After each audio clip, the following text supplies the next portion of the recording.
Commission for Thursday, April 12, 2012. Please stand for the Pledge of Allegiance. I pledge allegiance to the flag of the United States of America and to the republic for which it stands, one nation, under God, indivisible, with liberty and justice for all.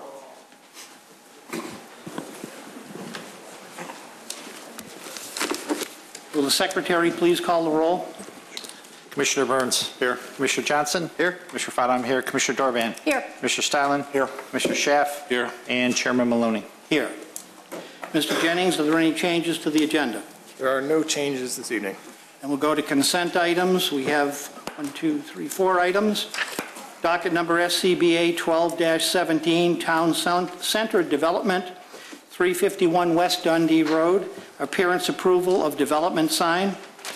Docket number SCBA 1218, Pactiv Corporation, 777 South Wheeling Road. Appearance approval of wall and monument signs. And docket number SCBA 1219, Garden Fresh Market, 7150 Capitol Drive. Appearance approval of wall sign. And docket SCBA 12-20, Smile Dental Design, 282 McHenry Road. That's within Creekside Plaza. Appearance approval of wall sign. Do I hear a motion? So moved. Second.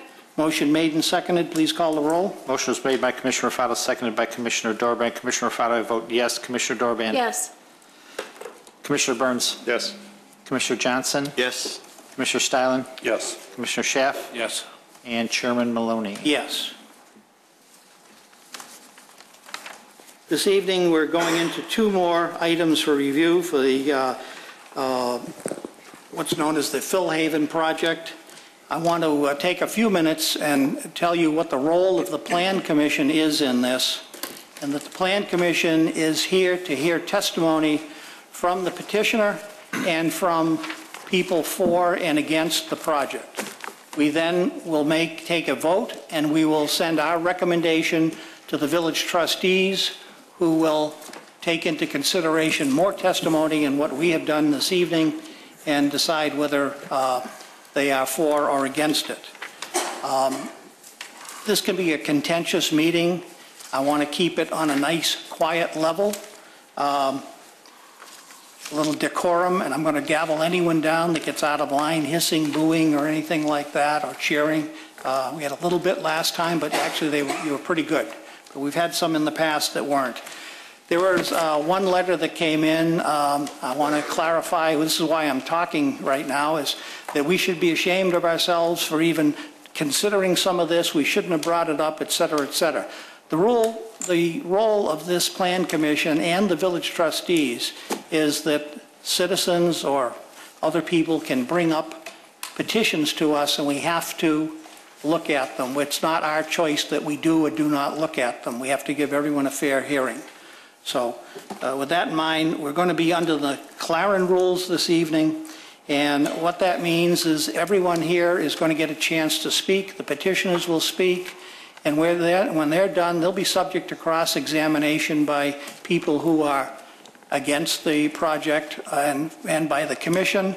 And anyone later on can speak, and we'll set that up as we go along. And in order to do so, you're going to be also subject to cross-examination by that group and by the commission.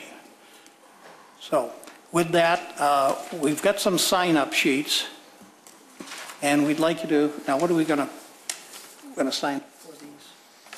It's support and opposition. Right. To the whole thing? Okay, there's a sign-up sheet for people who wish to speak for support of the Phil Haven project and for those who are against the Phil Haven project, and we'll take a 5-minute break while people come forward and fill in the forms.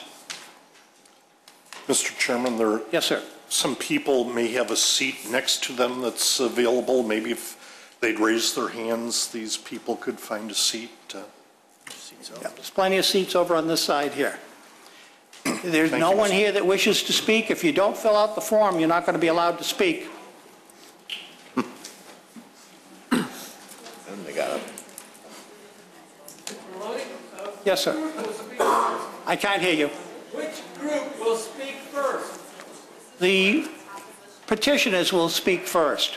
For it? Yes, of course. Otherwise, you don't know what you're talking about. Hey, Brooke, maybe put one form over on that table over there and the other one over here. You're gonna do probably a motion to convene the public hearing, right? Right. Get this out. Yeah. That was continued on March 8th. So the first thing. All of the slides. Well, so you have to read this first, Okay. and then reconvene the public hearing. Because this is new. We've got a secretary's going to read this. All right. We don't have to read that, because that's what we do. That's what we read. Motion to convene. Apartment building on this highway.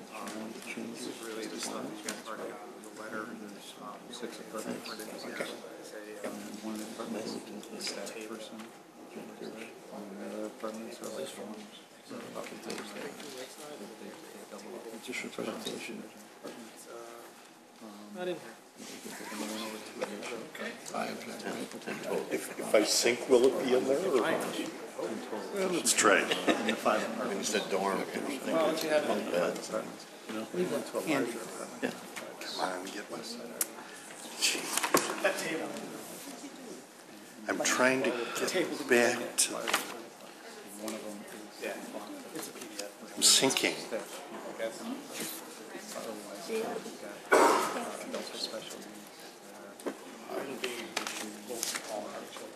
Okay, so now I gotta go back here. Whoops, not to them.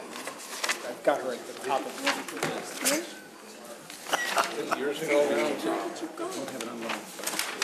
I gotta find new documents. Okay, Andrew, what did you just do with Terry? Oh, sync? When did you guys want to do the Oh, there it is. There it is. lakeside? So, I would do that when they talk about the improvements, when they get done with that, bring Lakeside in. Unspoken.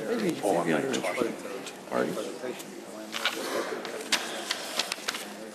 what we talked about. Wait, what did you just? Motion to read here, which is and then the motion to reconvene the public hearing. Open it up and then said, one of the residents actually changed their plans, as well as the text. Okay. And then go into projectors, interested parties. I don't know if I should suggest it here. We looked at that report. It came from Lakeside engineers. This is working in other communities and delay some of the suits. That is in here. I printed 5 of them. It's not, one of the things is a letter from Lakeside's engineer.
Wishes to speak signed in.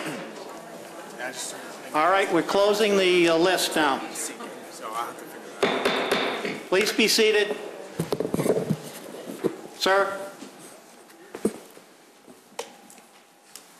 Calling docket number 2012-5, DeVere Development Group, text amendment for residential support services. Mr. Jennings. Oh, I'm sorry. First, Secretary, please read. DeVere Development Group, LLC is seeking the following text amendments to Title 19 zoning of the Wheeling Municipal Code, Chapter 19-01, definitions to establish a definition of residential support services. Chapter 19-10, use regulations, Section 19.01.050, residential use regulations to include a description of residential support services, and Appendix A, use table to insert residential support services as a permitted use accessory to multifamily dwelling in the R4 and MX districts. Mr. Jennings. Thank you. The petition that was originally presented was discussed at a public hearing for a parking variation in March. Following the testimony at that hearing, the staff reviewed the testimony with the village attorney and found that the testimony described a use that was not entirely clearly defined in the zoning code. We informed the petitioner of our review, and the petitioner reviewed the options for addressing the undefined use and has presented an amendment to the text of the zoning code, and that is the new item that is on the docket this evening. And with that, I would turn it over to the petitioner to present this. Everyone that speaks has to be sworn in. If you were a speaker at the last meeting, you are already sworn in. I was, Mr. Chairman. My name is Steve Friedland. I'm an attorney with Applegate Thorne Thompson, represent DeVere Development and the development team. Jessica was actually going to start off, but I thought it might be helpful to just take a minute and make sure that we're all on the same page with process, because when you took names for people sort of for or against the development, we see that we're before you for 5 specific requests. We have a variation for parking, a variation for covered parking, site plan review. Now there is this text amendment, and there's also a sign review. As I think we've discussed with staff, and I've sent an email to the village attorney, these are all requests that we've made because we think they make the development better, not just for us, but we think it provides a better development. But to the extent, for example, we didn't get a parking variation, we would likely proceed with the project and build all the parking. We don't think we need it, but we build all the parking. So from our perspective, it is important that this is sort of handled with each step along the way. I'm not really sure that how it will work, and that's just my concern. I don't want people coming up and saying they're against the development, because frankly, without any parking variations, and if we didn't provide these on-site services, which is the reason why we're talking about having this text amendment, we would have a multifamily dwelling unit, and we would be simply before you for site plan review for a development with 138 parking spaces and one-to-one covered parking, and that's what we'd be here for. So that's where we're a little uncomfortable with. I'm not sure how this would work with people saying for and against. That's. I can explain fine. I can address some of this if you like. First off, the text amendment, as you know, requires a public hearing, and a public hearing was noticed for this evening for that purpose. We also had a public hearing continued to this date to address some changes you made to your site plan relative to the initial site plan and the variations. Now, I'm a little concerned when you say, well, we could just not provide the services on the site and we would be permitted as of right. Because what that does, Steve, is, we heard a whole night of sworn testimony about what Phil Haven was, what services it provides, why on-site services are important. And we heard testimony from your experts, from your client, and from yourself, very frankly. And to simply say, well, we're not going to do that there, really flies in the face of sworn testimony that we heard for several hours. And it sort of goes back to the original application. The original application came in with offices and services on site. And there are a couple, it doesn't, you said it a couple moments at the last hearing, well, we're simply a multifamily development. It doesn't fit cleanly into the multifamily. And we talked then about, is it a social services facility that belongs in another district as a special use, or do you need a text amendment? Your initial application was with a text amendment. Then you said, well, we're going to pull all the services out, do it elsewhere, so we're really just applying for variations and for site plan approval. Then we heard sworn testimony, really quite, which is fine, but quite to the contrary. You were going to have experts on site, caseworkers, social workers, which provide valuable services to your tenants. So for you tonight to say, well, we could just simply pull that out and we're allowed as of right, I don't necessarily agree with that. I think you've got a body of testimony that really says otherwise. And that's why we're here tonight on the text amendment. Now, the sign-up sheets really are, you've got for or against. As you know, under our rules of proceeding, we had objectors, which were against, and we had interested persons, which generally were for. So I think you could probably view that as objectors and interested persons rather than for or against. In relation to the text amendment public hearing we expect to take place this evening. And additionally, there's a couple other items that are hanging out there relative to the site plan. I think you made some minor changes that were submitted to the Plan Commission. Individuals that didn't get to see those changes would get to speak on those, both in the form of objectors and people that are for. So the process really is not much different than before. It's not any different than the last hearing. The difference is we've got this text amendment introduced where we're going to hear testimony both for or against that text amendment. And again, I want to be absolutely clear. We intend to go through with the public hearing and that we want to have a public hearing on all of those issues. I guess the point I was trying to make is that we're expecting the Plan Commission to consider each of these matters separately because we're asking for them separately. So there's a text amendment, there's two variations, there's a site plan review, there's a sign, and presumably some commissioners could feel one is valuable, one isn't. Sure. That's what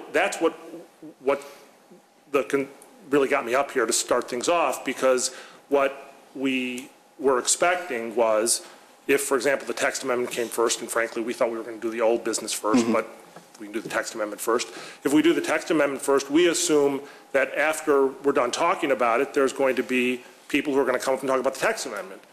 We're going to talk through the text amendment, and then we're going to talk about the variations. That's sort of what we expected, because we don't understand how you'll be able to sort of parse through each of those.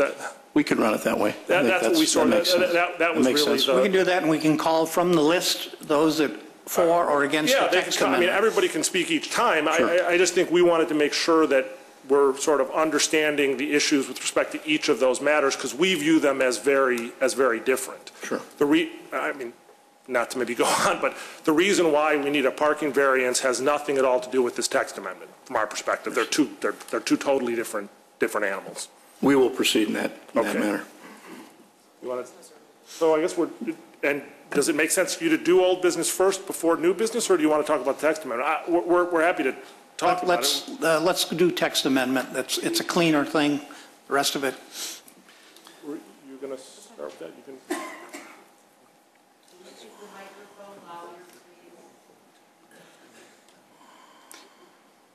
For the record, just give your name, please. Of course, I'm Jessica Burzak with DeVary Development Group. It's nice to see you all again. As Andrew mentioned, following the last meeting, village staff asked us to seek a text amendment specifically related to the social services being provided on site rather than out in the community. I think it's important to read the definition. I know you've all read it, but I want to make sure the community can hear it. Residential support services are provided by case managers and social workers to residents of multifamily dwellings that are intended to help maintain housing stability. Services include, but are not limited to, assistance in housing retention, lease compliance and mobility, transportation, vocational support and training, socialization, wellness management, and money management. As Steve was saying, clearly our experience has shown that it does make sense to provide social services on site through a couple of small offices, et cetera. We do understand that this may not be your preference, and I think what we were trying to say is that if you desire to not have services on site, there are ways that we can provide them through community linkages and resources instead. We do believe that it's the best way to serve the residents. We think that access to services is a right for all people. I often think of my mother-in-law who's stuck in her home due to a disability. She has up to 5 people visit her to help with everything from occupational therapy to her social worker. It's similar for people of all disability types who need access to services to help them maintain an independent style of life. So we think it makes the most sense to add this as an accessory use to the R4. We do have independent residents who will hold their own leases, live independently in their apartments, but it's important for them to have access to services to make sure that it maintains that way. Any questions? We'll speak to the standards as well, because that is new business as well. Good point. So as Jessica said, you know, our take on this when we first, you know, approached the village and made our application, and obviously Jessica and her organization does this in other communities. As you know, in all zoning districts, accessory uses are permitted. So the question is, what's accessory to a multifamily residential dwelling? And I think the way that we view this text amendment, and the reason why, you know, we agree with you that it's a good idea, is that it both sort of focuses and defines this support service use, which, you know, certainly the sense we got is that you are not sure that that is sort of a regular old accessory use in residential building, like Jessica's referring to, of a elderly person who might have someone come and, you know, a nurse come and take care of them. That's certainly accessory. So when we spoke to the standards, which I'll speak to in a second with respect to text amendments, we think it fits in nicely with your standards, because it both helps define this but also sort of limit this use, because we do understand that with all accessory uses, at some point they can become primary uses, or they can become more active than simply being an accessory use. So the amendment not only defines the accessory use, but then sort of sets parameters for what it means to be an accessory supportive service. So under your code, there's a number of standards that you have, and the first is, does the text amendment comply with the intent and purposes of the zoning ordinance? And in our application, we cited 5 of the numerous purposes and intents of the zoning ordinance, which we do think goes to this text amendment. Things like, you know, protecting health, safety, and comfort, protecting the character and maintaining the stability of residential, business, commercial, manufacturing areas.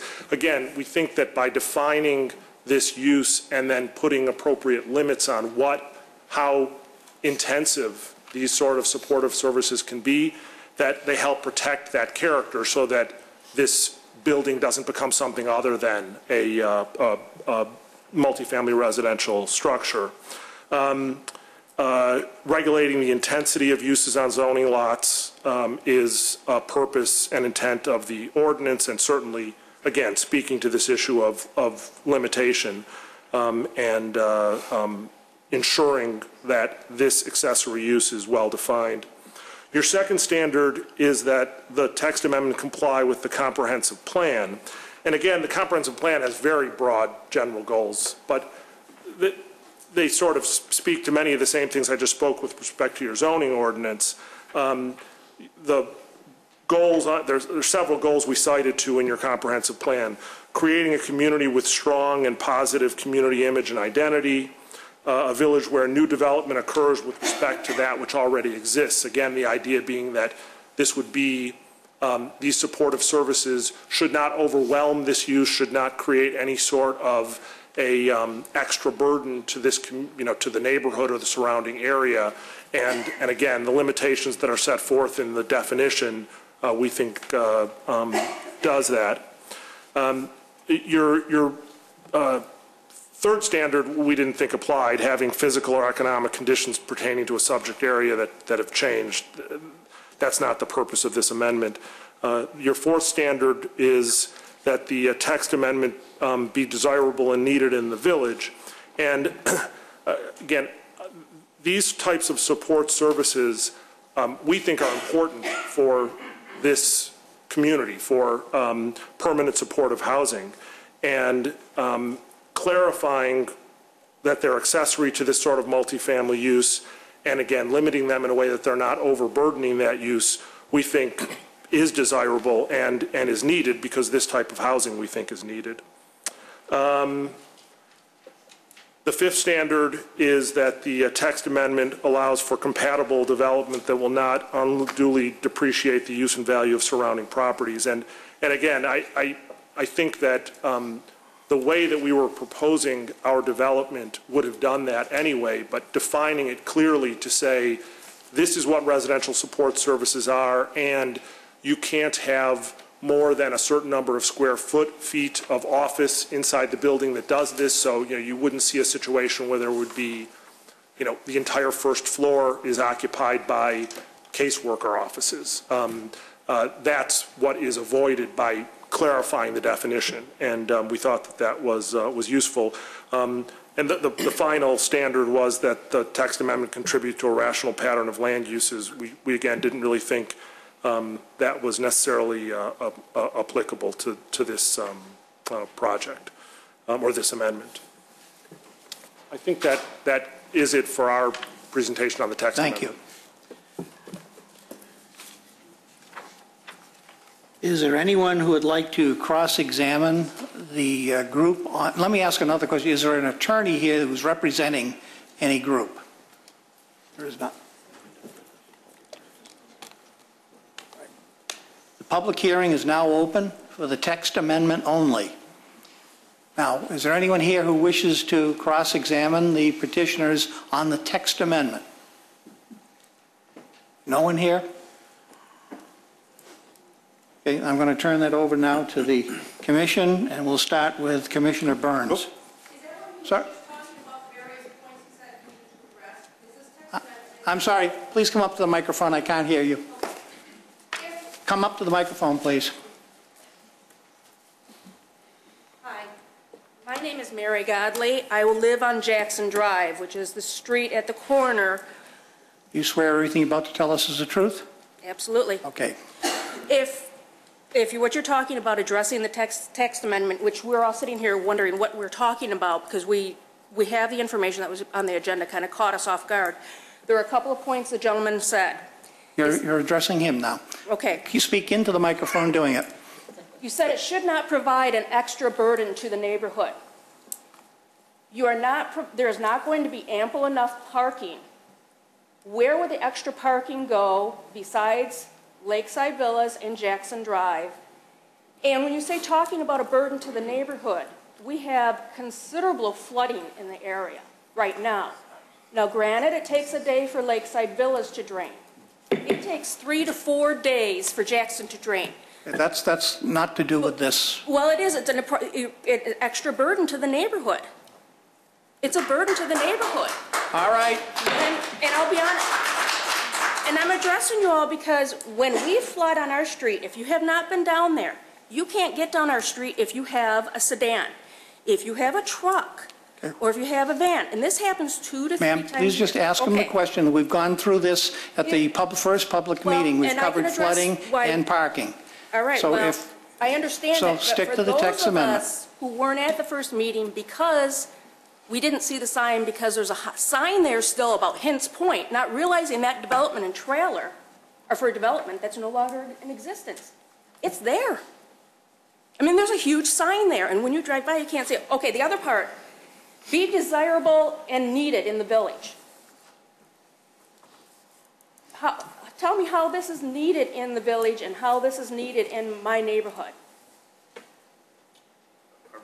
I mean, you're... Okay. I'm not... Please use the microphone. Okay. Well, I guess I'll start with the first point. And I do think, as you were interjecting, and these will come up, so you'll be able to come up again and talk about parking. You'll be able to talk about drainage. We're talking about a text amendment that, if permitted by the village, would allow caseworkers who would visit residents in this building to come on site and do the things that they do with the residents, their supportive services. That's the purpose of this. So the standards I was speaking to specifically in that regard are that use, those supportive services, will not be any burden to this neighborhood. In fact, we think it's actually a wonderful way of running a building like this. So it has nothing to do with parking. It has nothing to do, the parking studies that we've provided to the village and the testimony that we've previously given, certainly the 2 or 3 caseworkers that will be at this building there will be more than enough ample parking with the 65 parking spaces that are provided for 50 residential units.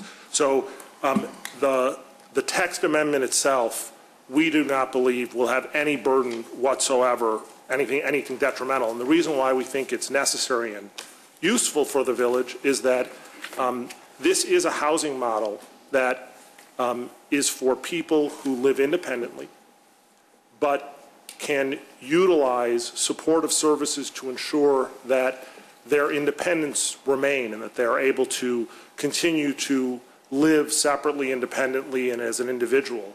And that's what these supportive services provide. So that, from our perspective, is an important community benefit. So that's why we're proposing the text amendment. Okay, so this text amendment is just addressing the caseworkers that would have offices there for the residents. It's not the actual facility itself? That's correct. Okay, now the caseworkers, will they treat just the residents, or will they be open to other people from areas that want to come in to see them? Only residents. There's no activity that goes on the property that treats anyone who is not a resident of the property, not even treatment. These are caseworkers who are assigned. Again, it is really very analogous to an 88-year-old mother. She lives on Lakeshore Drive in Chicago. She has a nurse who comes in 3 days a week. The woman takes her shopping. The woman helps her with her laundry. It's analogous to that kind of a use. There is no, those caseworkers are doing nothing on this property that is not related to the residents of the property. So if my understanding, I just want to make sure, we're not talking about the entire development. There's just having caseworkers there that would have offices there. That's correct. So that's where, okay. Well, this is just talking about the caseworkers being there, that could they have offices there to treat just the residents of the facility, not people walking in from other, so, all right, thank you. Yes, sir.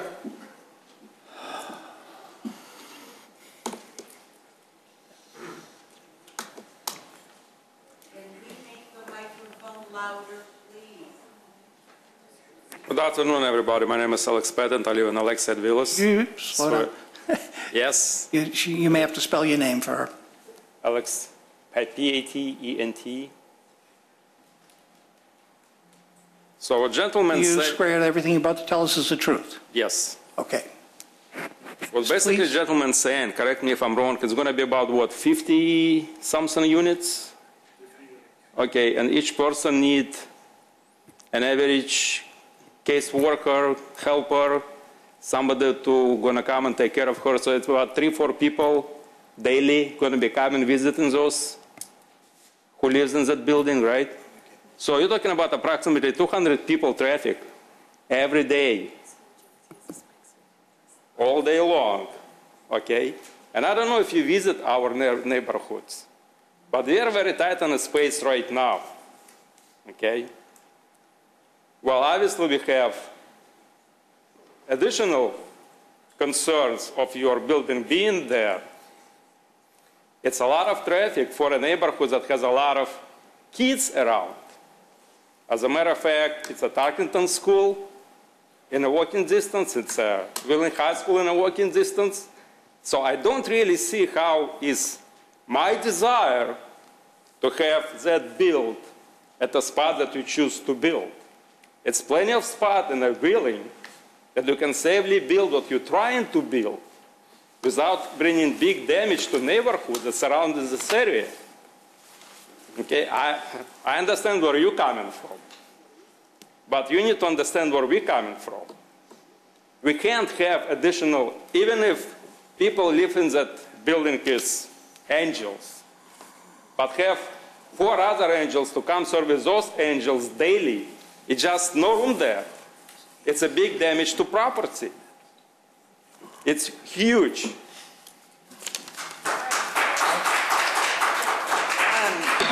Please.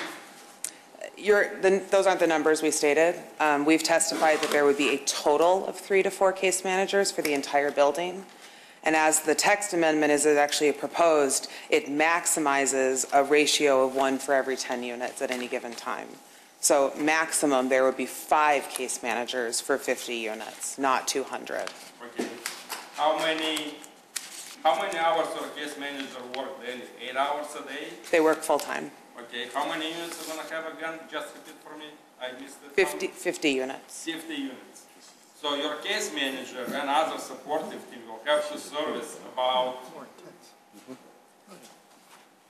15 units per day? No. Do you think any case of course not. can do that? No, their load is lighter than that. The whole definition here is that we're pointing out that the case load is a light level of service needs. So 3 to 4 people is the appropriate model because some people won't be need to see more than once a week, once a month. And how, as you being a representative of a builder, right?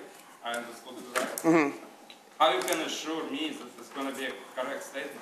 You don't know what kind of people are going to live there. If you were here, you don't know what kind of service they need. we do actually. If you were at the last meeting, the other testifying company is 2 social service agencies that specialize in this. So they have medical expertise that testified as to what the appropriate service needs will be. Based on what? Based on our screening criteria. So in order to qualify to live at this development, you have to have a service need that's appropriate to the staffing model.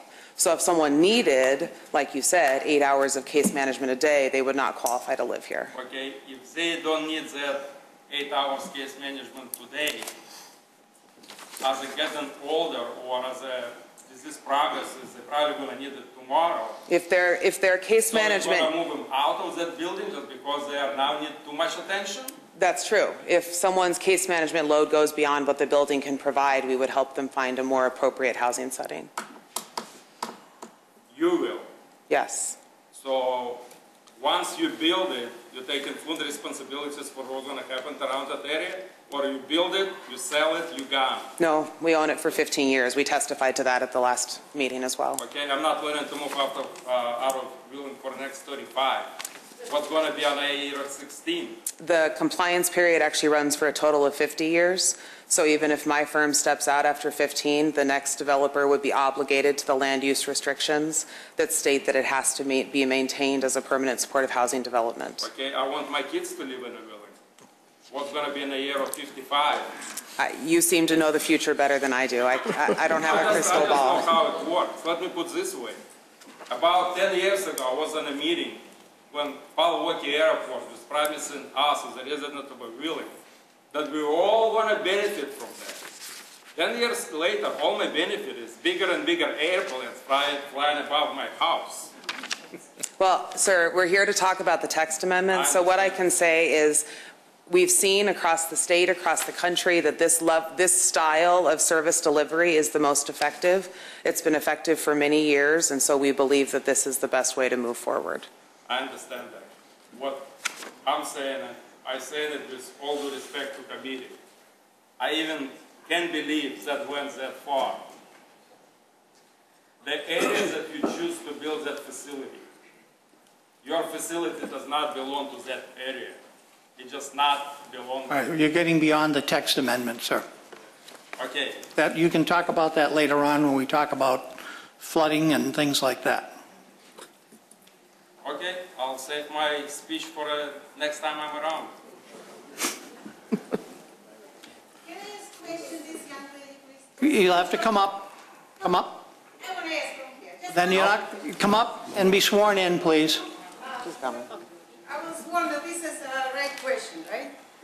Okay. Your name and address? My name is Jenny Saknovsky, and I live in Hold on, Lakeside. hold on. Okay? You need spelling? My question is, huh? Okay. In your previous speech, Ma'am, slow down. Do you have her name? Please. Jenny, Jenny, Saknovsky, Saknovsky. Do you, ma'am, do you swear, your right hand, swear everything you're about to tell us is the I truth? swear I asked the right question. Thank you. My question is, if I understood correct, excuse my English, did you say that for your mother-in-law, 5 people needs to take care? Did I understand correct? You said this. I said that she's had days where she has up to All 5. right. So for these 58 people living there, multiply 5.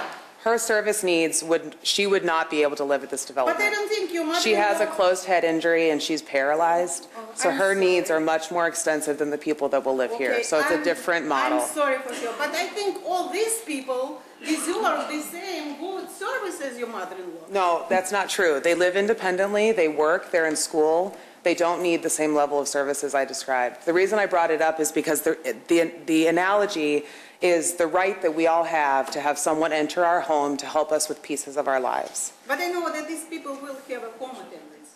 They will not have home attendants. They don't have medical needs requiring something like a home attendant. If they needed that, they would not be able to live at this development because their needs would exceed what we are providing. So this is just the question I want to ask, because I heard 5 people taking care of your mother-in-law, and I thought, okay, maybe in the future, we'll see. Thank you so much. Thank you. That was my question. Yes, sir. Come on up. That's to speak. This is to cross-examine. You don't have to sign up. I don't think that microphone is working. Yeah, I don't think Which so one? either. The one, the handheld, I don't think is working. It wasn't. No. Can you hear us in the control room? Can you please turn up the volume in the speakers in this room? Your name and address. David Stein, 636 Lakeside Circle in Lakeside. You swear everything you're about to tell us is the truth? Absolutely. Go ahead. I'd just like to make a point, ask a question. If it seems that most of us Speak into the microphone, it seems sir. that most of us are questioning over and over again the type of people, the type of facilities, the type of services. It's getting repetitive, yes. If maybe you could take 2 minutes to like briefly refresh everybody, that might save a lot of time in the long run. Yes, I think it would. Okay, that's all I want. Thank you very much. Happy to. Would you please do that, please? I feel like I should face you. All right, wait till she Face you. gets done. Phil Haven is proposed to be a concept called permanent supportive housing. The fundamental nature of this proposal is that we're linking affordable housing with the access to social services. We will be housing people that live with disabilities who need social services in order to live independently. It's critical to know this is not a group home, it's not a nursing home, it's not any sort of monitored living environment. People will have independent leases, they'll have their own keys, they'll come and go as they please, just as we all do in our own homes. The benefit of permanent supportive housing is that for people with disabilities, it's a lot harder to get jobs. The disabled are some of the most unemployed people in our country. So what we do is we help them live in the community. We help them live safely. We help them access money management courses. We help them live independently within the community where they want to reside. So when we talk about who these residents are, they're people that have a disability that can qualify to live independently and yet want access to services in order to live the best life possible. Thank you. Sir in the back. I thought you ducked down and were sneaking out on me. Not Rob. Your name and address, please. Give it to her. Oh, Hi, Rob. Thank you. your name and address?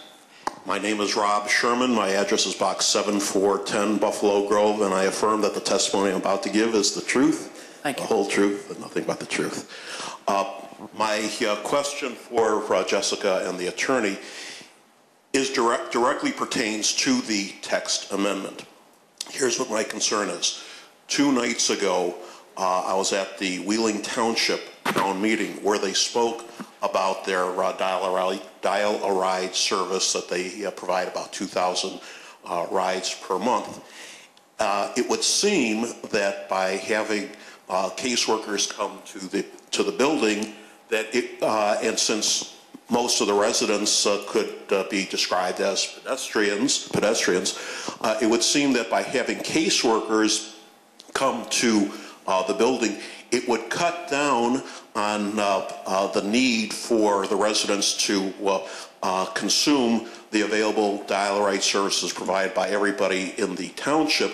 So my question to the attorney is, isn't it true that by having the caseworkers come to the building instead of imposing a need upon the residents to get a ride to their caseworkers, wouldn't this logically cut down on the need for dial-a-ride services to the residents to get to their caseworkers by having the caseworkers come to them, and therefore it would be a significant benefit to all of the residents of Wheeling Township, not just the village of Wheeling, but people like me in Buffalo Grove, which is also part of Wheeling Township. Wouldn't this be a great benefit to us? And therefore I would support, if you agree, I would support the text amendment for that reason. I certainly don't disagree that having people stay at their home would obviate the need for someone to take a service like that. So to that extent, yes, I suppose it would reduce that. I mean, I certainly wouldn't want to try to quantify it right here as to how great of a benefit that might be, but to the extent that someone is in their home, yes, sure. Thank you. Thank you, sir. Lady over there.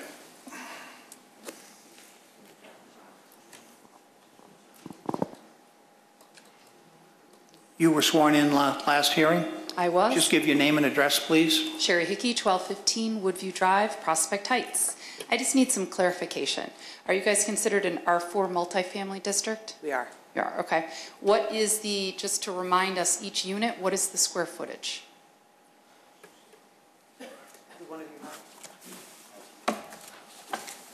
We might be getting a little off the track. Isn't that part of text? Isn't that kind of what you, the last time, had kind of mentioned what each each unit would be? I know that's part of multifamily housing and the land use of Wheeling, Illinois. That's part of the existing zoning code. What we're adding is the language specifically about resident support services. Okay, we're not defining R4. Do you not have to actually abide by their We do. We meet land every use? code within the R4. Okay, so would you mind providing us with what the square units Sure. of each? I'm Steve Siegel. I'm an architect with VOA Associates. There are 1, 2, and 3 bedroom apartments in this building. The 1-bedroom apartments have 726 square feet, which is in excess of Wheeling's minimum standard of 675. The 2-bedroom apartments have 930 square feet, which is in excess of the village's minimum standard of 800. And the 3-bedroom apartments have an area of 1,128 square feet, which is in excess of the minimum standard of 925 square feet. Okay, that's why I just wanted clarification. What offices will be housed in the first floor?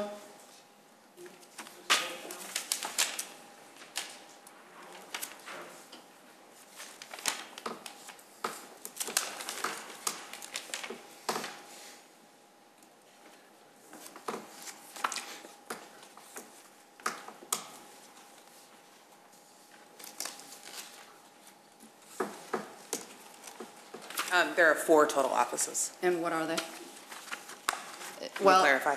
Well, just, is this going to be, for an example, like a social security office that will be there, or is this just for meeting of the? Right, it's not commercial spaces at all, so it's all Okay, just so it's just residential ancillary okay. spaces, right? Okay. And how many square feet is this whole entire? 58,000. It's being put on?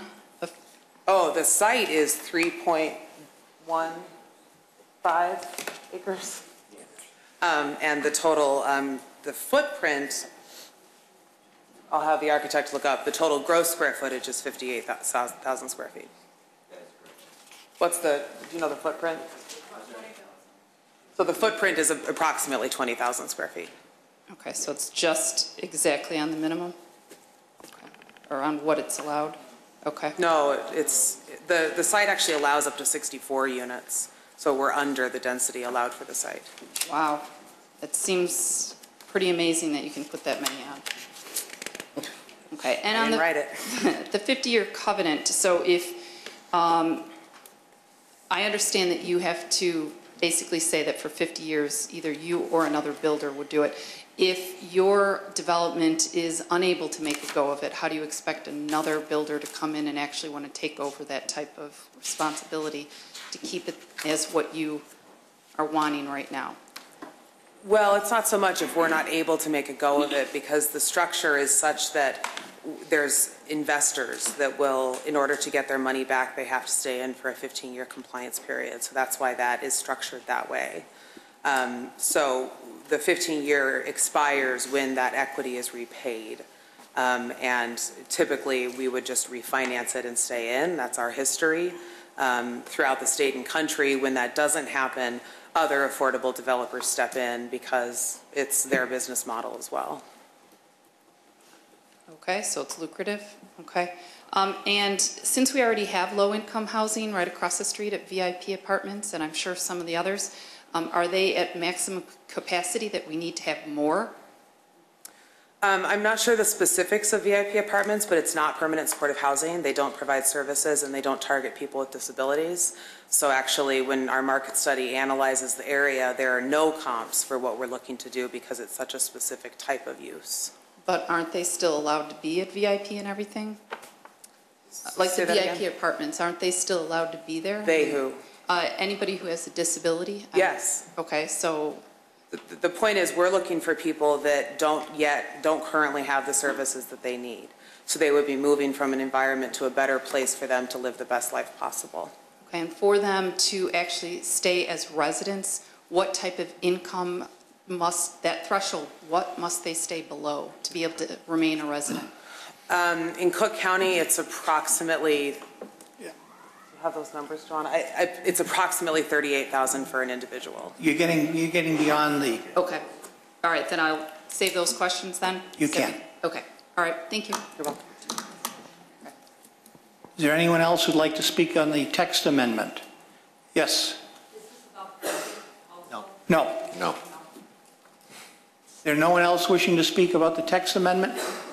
I have to look around here because people sometimes hide behind the podium. All right, we're going to close this portion of the public hearing and we'll go... Oh, I'm sorry. Well, yeah, I'm going to go to us. Yeah, just keep the public hearing. Right, I'm sorry. We're keeping the public hearing open at this point. Mr. Burns. Thank you, Mr. Chairman. I'm looking at the limits in the text amendment. You're limiting the support staff to 1 for every 10 units, and the office space to 1% of the gross floor area of the building. I'm certainly no expert in permanent supportive housing. I'm learning as I go along here. Thank you for that. I'm actually worried, especially the office space, 1% of the gross floor of the building. Now, on the first floor, you've got 2 offices planned. And that doesn't include the technology center. Would that be considered office space? It would as well? not. That's just part of the development. So the 1% is strictly for the case management offices, but not property management, not janitor's closets, that kind of thing. Okay. Okay, I guess I'm usually kind of shy about limiting something that's supposed to be a benefit, especially the services. These are just services that the residents need, and if you needed the office space, I'd hate to have in black and white that, well, I'm sorry, that exceeds 1% of the gross floor area. But this is your business, so I guess 1% is the language you're proposing. I want to thank you for the tour that I took on Tuesday. I went to a couple sites in Arlington Heights where supportive housing is taking place.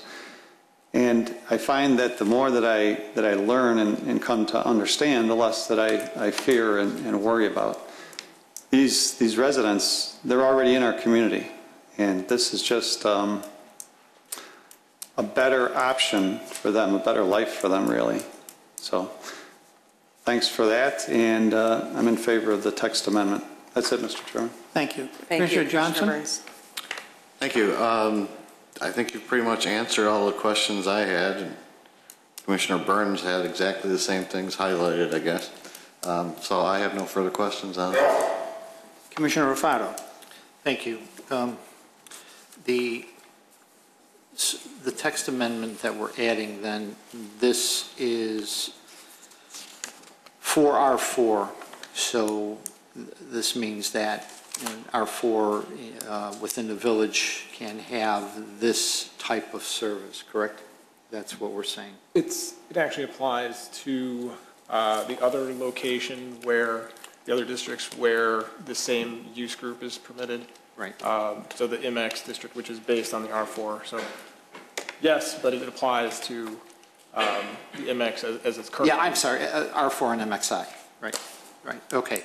And really, this is separate and distinct from as the attorney mentioned, this is separate and distinct from the variations that we're discussing tonight. We're adding a new permitted use. Just a quick correction. I'm sorry to interject. The table does not appear to be correct. I think it is. It was originally proposed as MXC, MXT, and MXI. I don't know if that got. Andrew, I can't hear you. The table that's in the motion appears to be incorrect. There's a the section for the MX districts looks like it is missing the MXC and MXT. But yes, the idea of it was to go where the multifamily dwellings were allowed. Can you make that correction before we do anything? So going forward, if a use came into another R4 area or an MXI or MXC, we would still go through a multifamily. It would be a PUD, correct? So there would still be the same regimen that we would have in any other type of building that would come through the village. The MX districts require a PUD for anything over an acre. The R4 requires site plan and appearance approval. Okay, great. Thank you. That's all I had. Commissioner Dorban. Nothing, thank you. Commissioner Stylen. Thank you, Mr. Chairman. I'm a computer guy, and we kind of like to connect the dots and stuff. And I just have hopefully a simple question. The text amendment is for something called residential supportive services. And yet, nowhere in the Phil Haben document is the term residential supportive services mentioned. All the other text that relates to what I think you're doing, especially in the covenant area, talks about permanent supportive housing for low-income disabled individuals and families.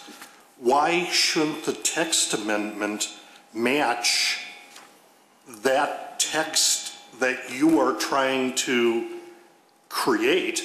And number two, how come in your documentation you make absolutely no reference to residential supportive services? So we're creating a text amendment that you're not going to take advantage of, at least based upon what I see today. No, I don't, I guess we don't see it that way. What we are doing is providing for a text amendment in the village code that would define as an accessory use in the R4 residential supportive services.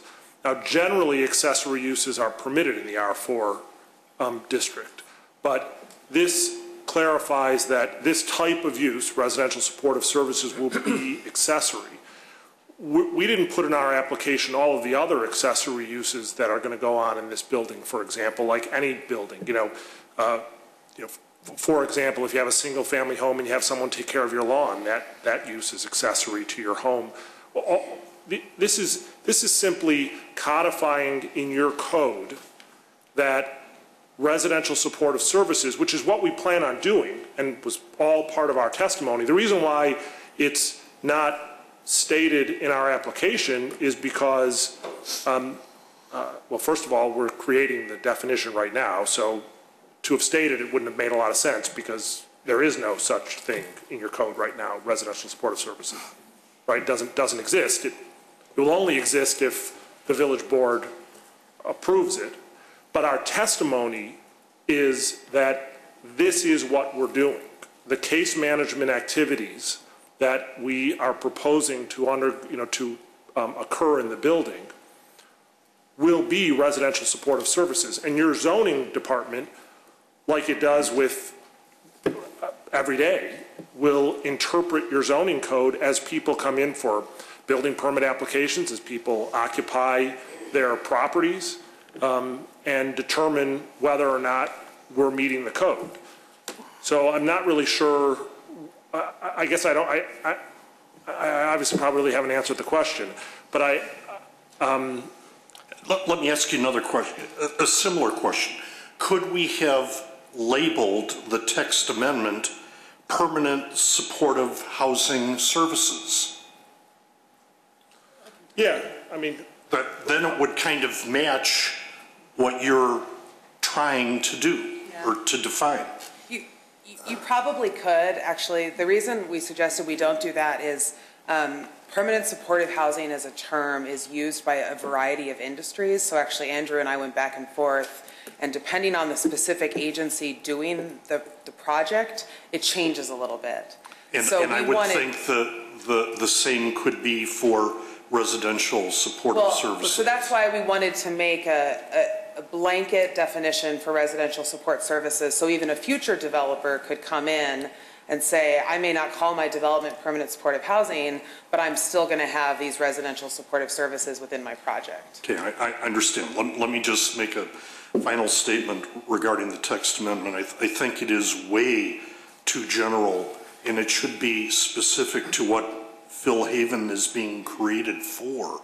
And specifically, all the information and the questions and the answers, the statements that were in the findings of fact from the previous mention, previous docket, everything that you stated you wanted Phil Haven to be, I would like to see in that text amendment, and then I would have absolutely no problem saying, you want to do that, fine, I'll define that particular use. Second comment is that I think it ought to be a special use rather than a permitted use. And with that, Mr. Chairman, I'll let the next commissioner Thank you. chance. Commissioner Schaaf?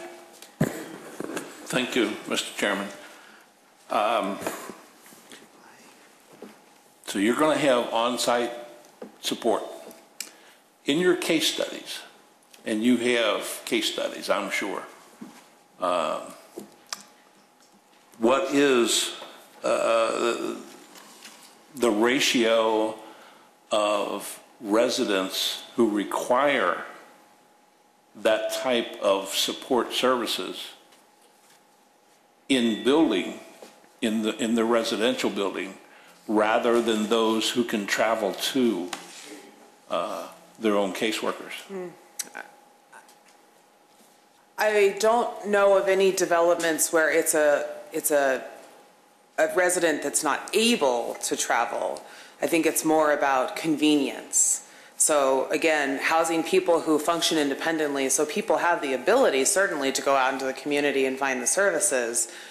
The reason we think it's more beneficial to have it on site is it creates a tighter relationship and it allows easier access rather than any access at all.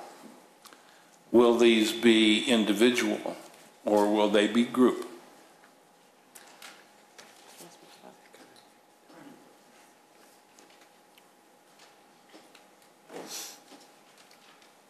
I was sworn in last time. Yes.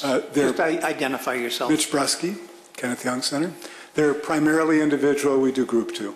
You do? Yeah. Okay. What is your ratio to working to non-working do you expect in your 50 residential building? I'm not sure I understand what you... How many people do you think are going to be working? Oh. And how many people do you think are not going to be working? Based on your case studies, I mean, you have them, don't you? Talk about your day program. I would say that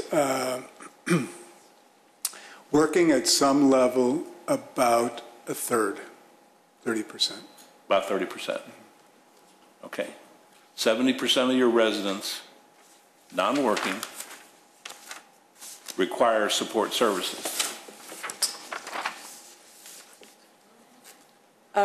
People, whether they work or not, will likely require support services. Understand. And some very little, and some more at different times. And throughout our portfolio, if people aren't working, they're most often in educational programs. Okay. You mentioned screening criteria. Can you define that? What is your screening criteria?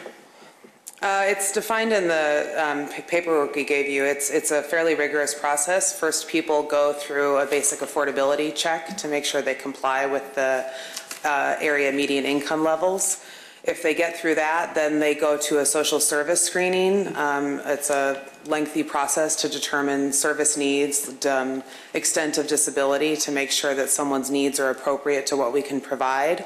Then they go to the third level, which is to do a background and criminal check, where we look for any histories of felonies, violent crimes, sex offenders, etc. And if everyone passes all of those stages, they are eligible to sign a lease. But you have to maintain a certain level of income. You have to qualify, right, there's maximum incomes. Maximum incomes. Okay, so if a resident happens to progress to a better paying job, they will probably be required to move out. That's right. Okay. I think that is all my questions. Thank you. Any other comments from the commission? Mr. Bravado? Thank you. To Commissioner Styland's comment about the more specific wording around the support services, can you expound on that, Commissioner Styland? Because I'm not certain that we would want, especially if we go with and I agree with your comment about it being a special use. But I'm not sure if we get that specific that it would be needed in a special use, because it would have to come before us anyway. And I don't know what benefit having specific to Phil Haven. I mean, we're talking about a text amendment that would impact the village, not just Phil Haven. Correct, but I think the more specific you are in terms of what you would like the facility to provide, you know, I don't have the text amendment itself immediately in front of me, but it said a bunch of things and for example, or whatever. It didn't say definitively that every one of those services was going to be provided. So to me, it was just seemed to be too general. When they described what they were going to do at the last public hearing, they were very definitive. They were going to provide these services. They were going to provide education, financial training, how to live together, or how, you know, those specific kinds of services, and I would rather have something that says those are the kinds of services that we think are needed in general, not could be needed, but are needed for a situation like this. So, and then as part of the special use, you could then come in and negotiate, you know, our view for this particular implementation, we won't need this kind of service or that kind of service. So this is going to be the standard bearer for any type of residential support services that come into the village in the future. Well, that's why I have a problem with this general concept. If Phil Haven is going to provide permanent supportive housing services, I'd rather have a text amendment that says what exactly is permanent supportive housing services, and not something general that they have even said doesn't relate to what they're proposing today, because if it doesn't fit, they don't want to do it. You know. But could I speak to that? This might be helpful, because I actually think the text amendment for its purpose is from, if I were on your side of the table, I would want it to be as general as it is, because what we're saying, we're talking about an accessory use to multifamily housing. That's what the text amendment is referring to. And because, as we understand sort of the reason for, and obviously this is our text amendment, we worked with your staff, and the reason why there are limits are because we certainly understood in those conversations that there would be some concern if these types of services could overtake a building and would be so prevalent that maybe it would create a burden. So we have limited these uses, but the definition is very general. Therefore, there's almost nothing that is not under the sun as a support service in this definition. We couldn't think of anything more to add to this definition to capture the type of supportive services that would go on in this building. So that being more specific might actually allow someone to say, well, I'm not that accessory use, I'm doing something else. It's very, very broad and general in that respect. I think where maybe there's we're sort of now talking to each other is, this is a text amendment for an accessory use. The primary use that we're requesting is R4 multifamily housing. A special use, for example, if that's what you were talking about, would be a totally different animal. It would be for a primary use that would potentially be doing something else other than multifamily housing. So this text amendment is only with respect to accessory uses to multifamily. As an example, you might say, I don't suggest any zoning ordinance do this, but you could say in an apartment building, it's an accessory use to have nurse practitioners and caretakers take care of elderly people. However, you can't have more than one nurse practitioner at the property for more than 1 to 10. That's the rule, and that is accessory. If you have 2, you've exceeded your accessory use. I'm not suggesting that that's a good model, but that's really what's occurring here. Is we're talking about a very broad category of supportive services, as broad as we could have thought, so that it captures everything we're planning on doing. And we're saying if any of those activities occur in this property, they will only be accessory provided that they meet these 5 limitations. So I actually think I think the construction is all for the village's benefit, frankly not for our benefit. But he had the questions, so. I was just, I'm of the opinion that it should be generic so we can control what is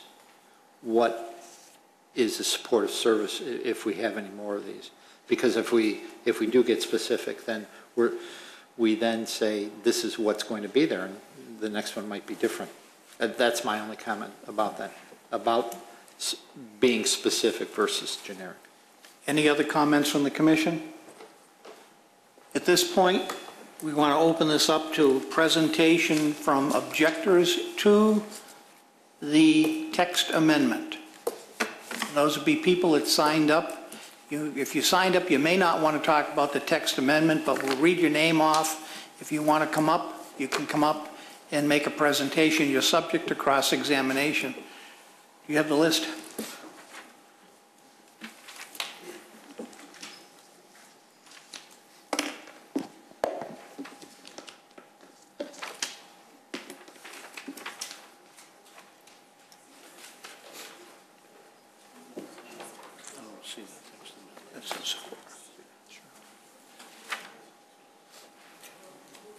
If you are standing or sitting on the floor, there are some seats around. There's a few here. There's a few on the side over here. Some over here.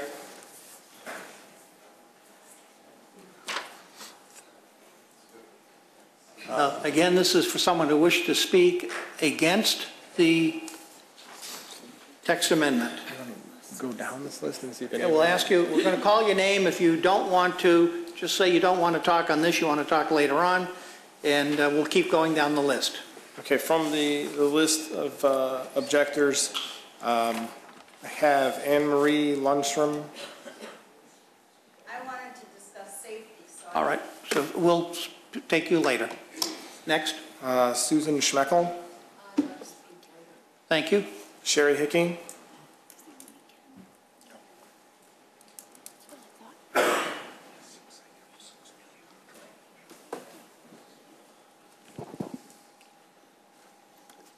All I just really wanted to bring up is that there was a situation that happened in Arlington Heights, which is really across the street from Garden Fresh, probably less than a half a mile from this proposed project. And it does frighten me when the gentleman from Kenneth Young Center did explain that some of the residents could and most likely would be hearing voices. There was a situation Halloween. My daughter was actually in a neighborhood across from this proposed project, and there was a boy that was home with his parents, and he actually had a gun, and he ended up going around the neighborhood. The police were involved. Kids were telling to stop with Halloween, get home, lock your doors. Parents were told, please, get out of the neighborhood. And it does concern me that if we are going to let residents with this type of disability in, that actually this situation will happen again.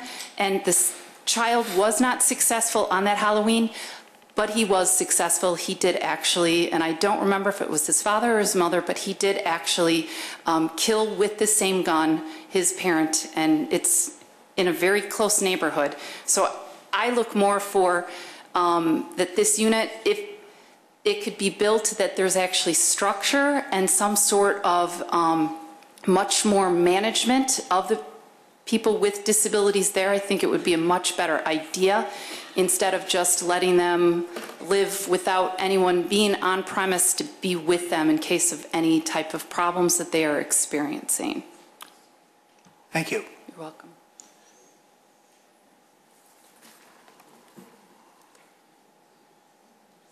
Rhonda Gomez. Mary Godley. Patty Carroll. Jarrett LaCase. Joan Anderson. Susan Naughton. Sheila Stephanie. Sorry. Can't quite read the name. From Canterbury Drive in Arlington Heights. It looks like could be. Okay. Rich Godley. Ron Wager. Mary Wager. Joan Finley.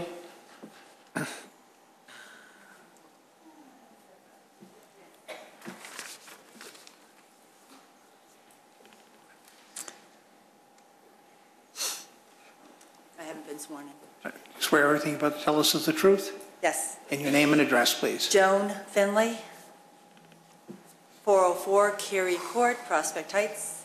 And would you get closer to the mic, please? Okay.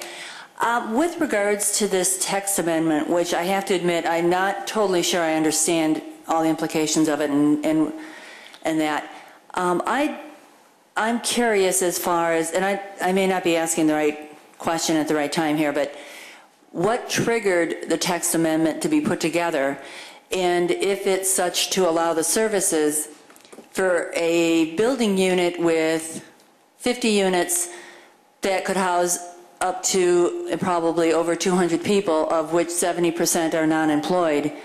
How are these people going to be organized when we only have, we might have caseworkers on site and we might not? I'm just really concerned about that. And, you know, perhaps I'm just laying out the question, but I can't reconcile in my head how we're going to deal with 70% of these people in this building who may be hearing voices, may not be hearing voices, may be taking medication, may not be taking medication, may not be able to, and on the weekends the bus service does not run in Prospect or in that area on Hints. I know that very well. So I just wanted to voice those concerns. I think the pertinent one is, how did the text amendment come about? Yes, and I have to admit, I'm not sure if my timing's right. Is now the right time? Can I ask a question and get the answer? That's a correct question, and who wants to answer that one? Andrew? Well, the text amendment, when this was originally discussed on March 8th, there was testimony on the project that related to the amount of caseworker time spent in the building. Staff and the village attorneys reviewed the testimony and felt that the definitions of our current code did not adequately describe the type of use of the building that was part of the description at the testimony that night. So we suggested that the petitioner go through the text amendment process to define the use. Okay, thank you. So if I understand it correctly, then if the text amendment is not approved, then it would be improper use of the land to go forward with the building? Our review of the definition of multifamily did not include the types of services that were presented. If those services are removed, we could discuss that again. But the question in front of us was, as it was described under the testimony at that hearing, does it or does it not meet the definition that we have in the code? Okay, thank you. Is there anyone else who'd like to speak on this? Mr. Sherman? No, to objector presentations. Ma'am, please come up. Speaking into the microphone, your name and address. My name is Laura Hangren. I live at 2307 West Farwell in Chicago, Illinois. And you swear that everything you're about to tell us is the truth? I swear. What I'm about to tell you is the absolute truth. I have a very severely mentally ill sister. I'm a strong, strong advocate of the mentally ill population. I was struck by, though, the concern that the first woman in the red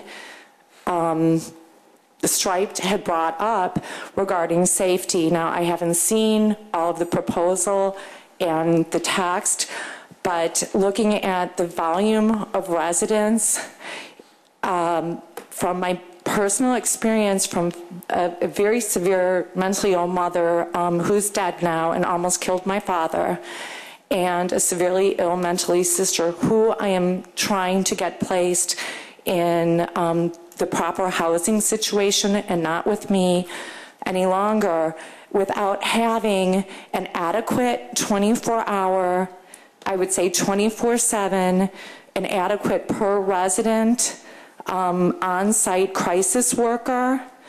I would say, I think it's I know I'm kind of rambling, but without like a percentage to population with a severely mentally ill population, I don't know what a good barometer is, but I would be very, very concerned of this going through unless some kind of,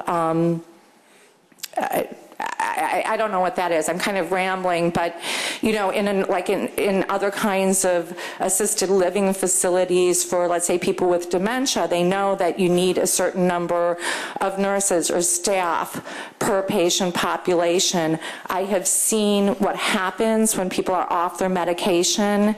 I have been assaulted when my sister has been off medication. I love her, absolutely, but I would be very frightened, both for the residents and others, unless this goes through. I would be 1,010% in support of this if there is an adequate 24/7 crisis intervention team. And I believe with that in place, the other residents that are more ill would also step in to help. Thank you. Do you wish to say anything?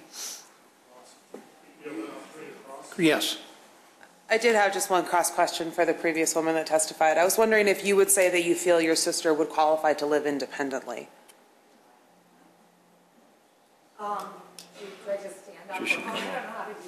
Please come up.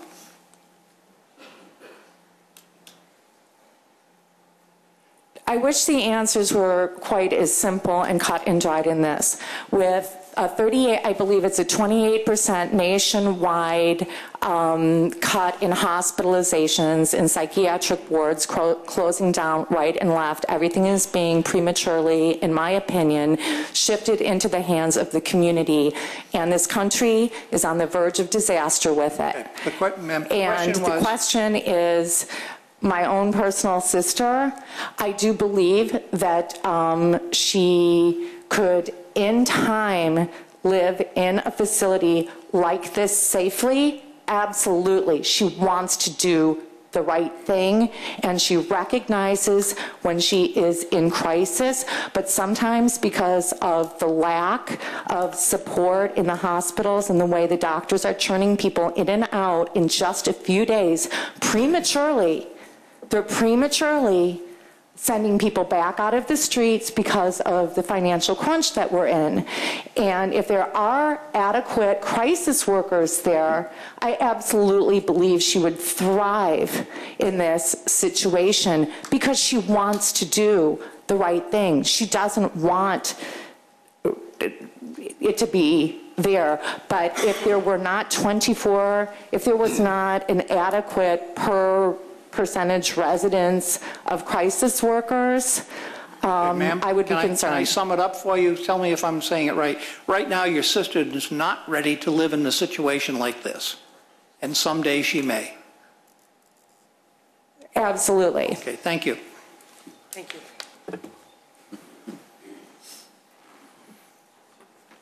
Chairman.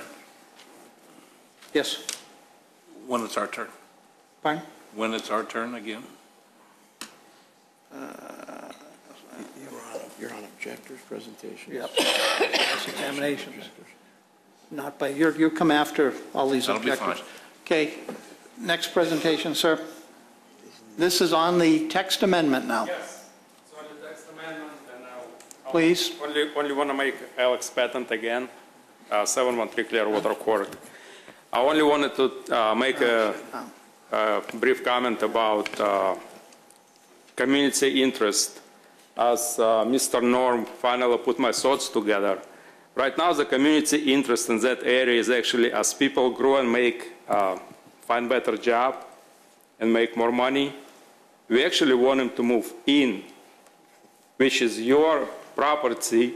As people get better and find a better job and make more money, they will have to move out, which is complete opposite concept of what we're living in now. I'm not against your concept. It's great. It's needed. It's just the wrong neighborhood.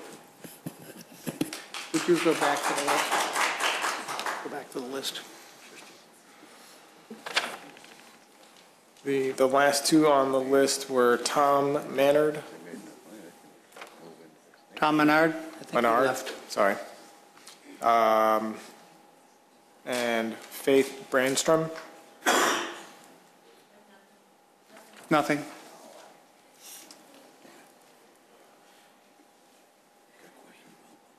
Now, questions by the public body. Mr. Schaff.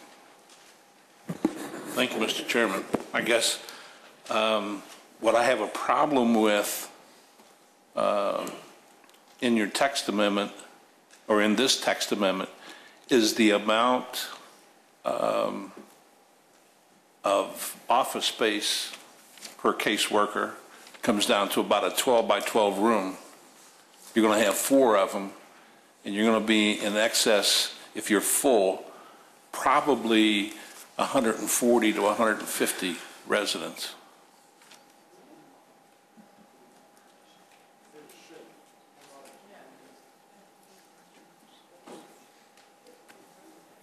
First of all, I think there's more than one office. But secondly, all of the activity doesn't occur in the office. People share an office. A lot of the activity could occur in common areas. Like there's a community room. It could occur in people's apartments. So there's a lot of different options. But most of your casework for your caseworkers is going to be individual. And that will probably be in an office space. When you work it out, 1% of 58,000 square feet comes down to about 145 square feet, 12 by 12 room. Yeah, it just takes me a while to do the math. Is it 1% of 50,500? 500 feet. So that's enough for 3 offices. That's 4 offices? Yeah, you're going to have? I think one of the offices is a project office. So I think that 3 offices. What I'm trying to get at, I don't think you've got enough space for your caseworkers. In my mind, when I do the math. Well, I think since we've done this before, it should be adequate. I mean, we certainly could put more, but we don't want to waste space either. So I think some of the work is done in the office, some is done in a common area, some is done in an apartment. So it should be adequate. You think it's going to be adequate? Yeah, I do. I have a problem with that. I don't think it's going to be adequate, but you have the case studies I don't have. Yeah, and and I haven't seen those. They're not available. We can make them available for you. Thank you, Mr. Chairman. Thank you. Commissioner Steilen? I don't really have anything, Mr. Chairman, but, I did say that I'd like it to be a special use versus a permitted use, and maybe if the other commissioners, as we go along, if they would comment on that. Thanks. Well, Commissioner Dorband. I'm not comfortable with it not being a special use. I have to say. Okay. Commissioner Rufato? I'm also in favor of making it a special use. Commissioner Johnson? I would agree with the special use. And Commissioner Burns? I would have it as this permitted use under multifamily housing. Okay, we're going to open it up now to interested persons, and this would be people more likely in favor of the text amendment. And we'll again read off the names. And I appreciate people saying I don't have anything to say at this time, or it's already been said, because we are, when you get up to speak, if you get repetitive, we're asking you, please, if you agree with the person that spoke before you, just say, I agree with the person before me on this, this, and that, and if you've got something else to add something new. Let me just say that we're not allowed to be here after midnight, somewhere between 11 and 11:15. I'm going to close this public hearing if it happens to be still open, which I hope it isn't, and we will continue this, and we have other minor things to take care of to close to legally close this meeting. So brevity is preferred. Mr. Jennings. The first name is Hillary Nigro. Hillary, were you here before? I was. I spoke so the last meeting. So you've been sworn in. Just yes, I have. Your name and address for the... My name is Hillary Nigro. Into the microphone, please. Nigro, 709 Lakeside Circle. And I just wanted to kind of speak to the need for this type of residence, and also to the need for the services being provided within the residence, which is my understanding of what this text amendment would allow to happen. I have a son, a young adult son, who has bipolar disorder and is currently home from college. He went to college and had to come home after a semester. And one of the major reasons he was unable to be successful at school is because of the lack of adequate services for him within that school community. He had a therapist that he was able to see outside the community, but there's a vast difference between somebody that you go to see once a week and people who, you may only be seeing them once a week or once a month, but they are in the building, they see you, they may notice that there is a change in your behavior, even though you aren't scheduled to meet with them that day. Your caseworker may notice that they haven't seen you leave your apartment for a couple of days and become concerned and come knock on your door and find out if you're depressed and that's why you're not leaving. These are the types of things that are needed. My son is fully capable of living on his own independently. He has all the skills he would need to do that. He's an incredibly bright young man. He is capable of holding a job. He's capable of obtaining a job. Unfortunately, because of his illness, he's unable to maintain a job because he does have periods where he gets depressed and is unable to go to work, and just actually the other day got fired because he had to call in sick because he was just unable to get himself to work for 2 days in a row. And they said, sorry, don't come back. This is somebody who, would really like to live alone. I don't know if at his current level he would be an appropriate resident for Phil Haven. I am fully confident that, at some point, if he needs more, too many services right now, if his needs are too great right now, I do think that he would, eventually at some point, in the relatively near future, and, hopefully by the time Phil Haven opens, if it opens, would be an appropriate type of resident for that.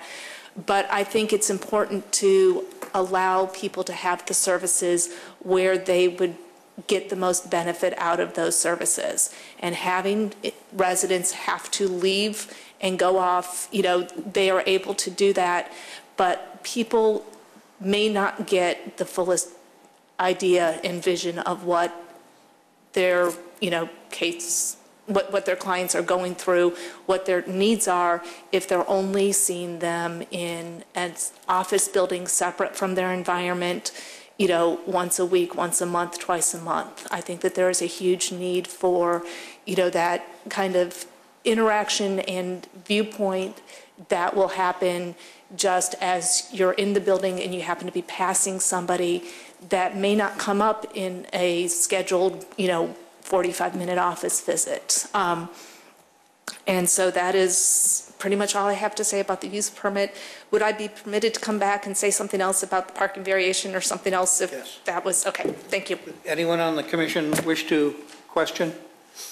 Would you? Just wanted to comment on that. I think this deals directly with the text amendment, which is that the primary purpose when we describe clients who live here, it is not, as some people fear, it's not a person who needs a nursing home or can't live independently. And the reason that it's not a special needs kind of consideration is because it's primarily a residential rental apartment with a few supportive services delivered conveniently at the site. It becomes, really easy for people to live in the setting. It is not for people who can't live independently. I think that's a really important thing to consider in the terms of the text amendment. In terms of the text amendment, which is that it's not a special need. It is a residential setting delivering services directly to people, which then allows them to live comfortably. Thank you.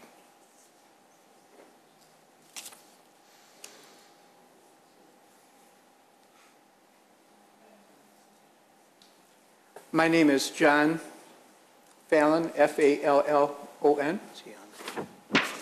I live in Waukegan. Oh, sorry. Swear everything you're about to tell us is the truth? Most definitely. So I'm here as an experienced caseworker who's been doing this kind of work for about 30 years. I've been involved in creating housing for a mental health agency, 3 separate projects, and watched the property values go up around those buildings because they're able to be fully funded to be able to do that, and they have guaranteed tenancy of about 97%. I currently work for the Corporation for Supportive Housing, so I'm certainly an interested person in developing this kind of housing because I do training here and in Illinois, and I was just in Kentucky about a month ago. I nationally do training. But I just want to tell you, Commissioner, about the concern that you had about offices. Mitch, if we got 10 square foot for 2 cubicles, man, that's a lot better than most places, okay? Because any caseworker worth their salt is not in the office. That's the last place they are. They get out, they interact with the residents, and the tenants. I've been in the field 30 years where we always used to rely on individuals. We had to have nursing staff do everything. We had to do everything. I was in the hospital not that long ago, and they were sticking stuff in me and taking my fever all the time and everything else. It was really quite annoying. But we find that people with disabilities can live in the community without all that support, because it turns out if you ask them to do stuff, they do it, and they ask the other residents to help them do it. And I just think you would make a mistake by making it a special use. I think any housing that you have here that has any kind of support for people, you should encourage it and make it as easy as possible, particularly as the population gets older and people are going to need it. I get calls all the time in Chicago for people needing permanent supportive housing. They don't really want to live in nursing homes at $60,000 at state expense. They want to live in their own housing in the community. I work with people who are in the hospital bunches and bunches of times who, once they got into this kind of housing, I didn't have to worry about them. They did great. It really makes a huge difference. It saves people money. And in this area, there really isn't any of this kind of housing. And so the woman talked about living on Farwell. I lived on Farwell in Chicago. I know Farwell. I know Rogers Park because there's tons and tons of nursing homes there filled with people from the northwest suburbs, because there isn't any place, or they're in Evanston and they don't have any place. So family members are lost from Wheeling who really need to be close to family. And so I hope that you'll let the text amendment go through as it is. I think it'll be a good thing and not really as a special use, because we're going to need more services in place, and that should just be ongoing like there is landscaping. You want to make sure that there's someone there to help the residents. Thanks. Thank you, sir. Hugh Brady. Your name and address, please. Good evening. My name is Hugh Brady, H-U-G-H-B-R-A-D-Y. You swear everything you're about to tell us is the truth? I swear. Your address? I live at 272 Jules Road in Inverness, and I am here. I'm the president of NAMI Illinois. NAMI is the National Alliance on Mental Illness, and I'm also the co-president of the Housing Task Force, which is one of the community groups that's strongly supporting Phil Haven. And I would urge you to recommend the text amendment to the village board because it would allow projects like this to go forward, and the permanent supportive housing model has been shown nationwide to be tremendously effective, not only at treating people with disabilities and mental illness, but also very economically. The Thresholds, which is a large mental health service provider in the city of Chicago, a nonprofit service provider, tells us that in a good permanent supportive housing apartment, between 70 and 80% of the residents will see their mental illness symptoms completely disappear. Now, they're not cured. They still have to follow their treatment plan, whatever that calls for, take their meds or meet with their case managers and other therapists. But it's a tremendously successful model, and the easier you make it for projects like this to happen without a special use permit, I think it makes the permanent supportive housing much more easy to happen, and it's a good model to follow. Thank you. Thank you, sir.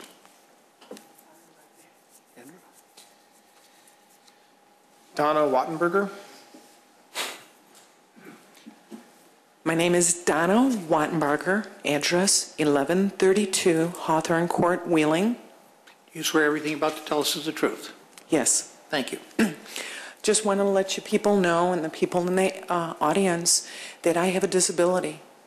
I'm a daughter, I'm a sister, I'm an aunt, I'm a grandaunt. I'm also involved with NAMI. I'm on my 3rd term as a board member for NAMI Northwest Suburban. I've held support groups for 4 years with a co-facilitator.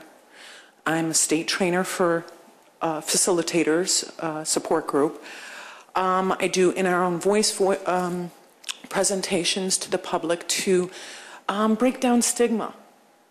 A lot of people think that if you have a disability, you have a third eye, you wield a axe, and you're like part of Halloween Part 3, okay? I'm college educated. I just happen to have a disability. I agree with going with the text. I hope you all consider that. I'm just a resident, and I would qualify for a housing development. Give us a chance. Thank you. Thank you.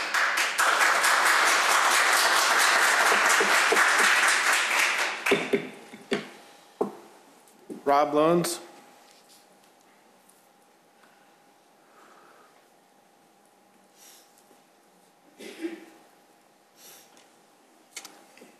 Your name and address, please. Rob Loans, 1019 Bonnie in Park Ridge. You swear everything you're about to tell us is the truth? I do. I was just, when I'm hearing about this, about the residents going somewhere else for counseling, if I was to live next door, I would want the people to come in the place, and I want them to be going into their apartments and seeing how they are interacting with the other residents.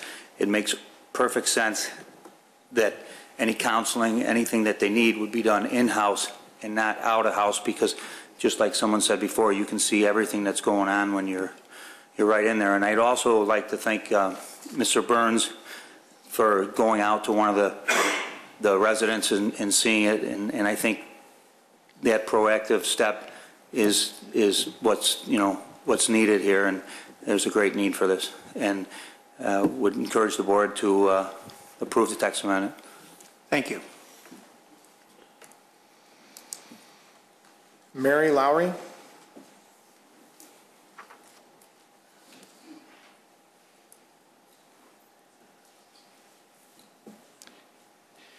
You swear everything you're about to tell us is the truth?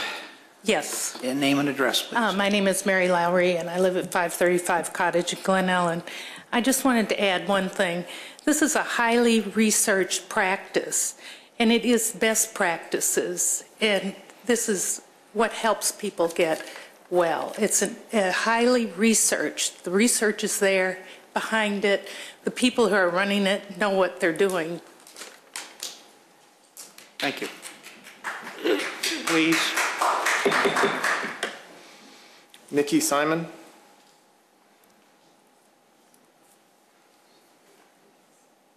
Call it again. Nikki Simon, this is again for the text amendment. Diane Mecklenburg. Carol Conroy. Mary Crost. Sheila Schultz.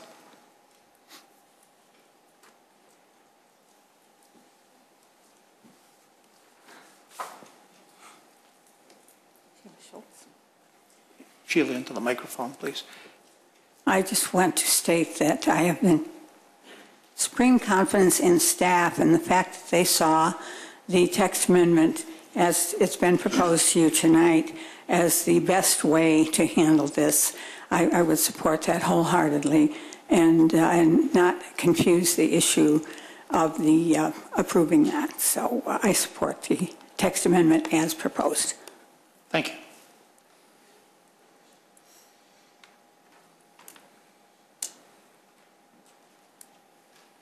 Julie Savastid.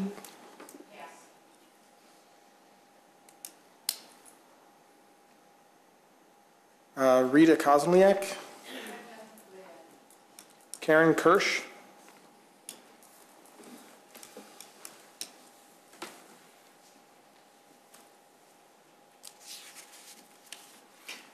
You swear everything you're about to tell us is the truth? I do. And your name and address, please. My name is Karen Kirsch. I live at 202A Arlene Court, Wheeling, Illinois. I have a disability. I'm on SSDI, and I work part-time. I live in a one-bedroom apartment in Wheeling, and my rent in 2 years it went up $170. I am really struggling to make the rent. I was looking for a cheaper apartment. I couldn't find one, so development like this would be ideal for me, where it would be more affordable. And also, one other thing I'd like to add is that when people have disabilities, we all feel the same way, so we can relate to each other and we can help each other. And that's all I have to say. Thank you. I have Rob Sherman. The last one on this. That's it. You've already been sworn in. Good evening, Rob Sherman. You have my address. I'm sworn in. I urge the members of the Plan Commission to support a text amendment that will allow caseworkers to come to the building with or without any modifications that have been proposed, and regardless of whether or not it's a special use or another description. As mentioned early during the process this evening pertaining to overwhelming community services, everybody is welcome in our community. I am concerned, however, about the potential for any one member of the community or for any one building overwhelming any one particular public service, such as door-to-door public transportation as provided by the township. So by approving this text amendment, it would go towards reducing the likelihood that door-to-door transportation services provided by the township or anybody else would be overwhelmed by this user. By allowing the caseworkers to come to the building, I don't see that as having any negative impact on the community. I think it can only have a positive impact on the community by reducing the need for door-to-door services being provided by the residents of the township. And thank you for your time tonight. Thank you. That's all on the list. Is it? Okay, now we're going to, are there any members of the commission who would like to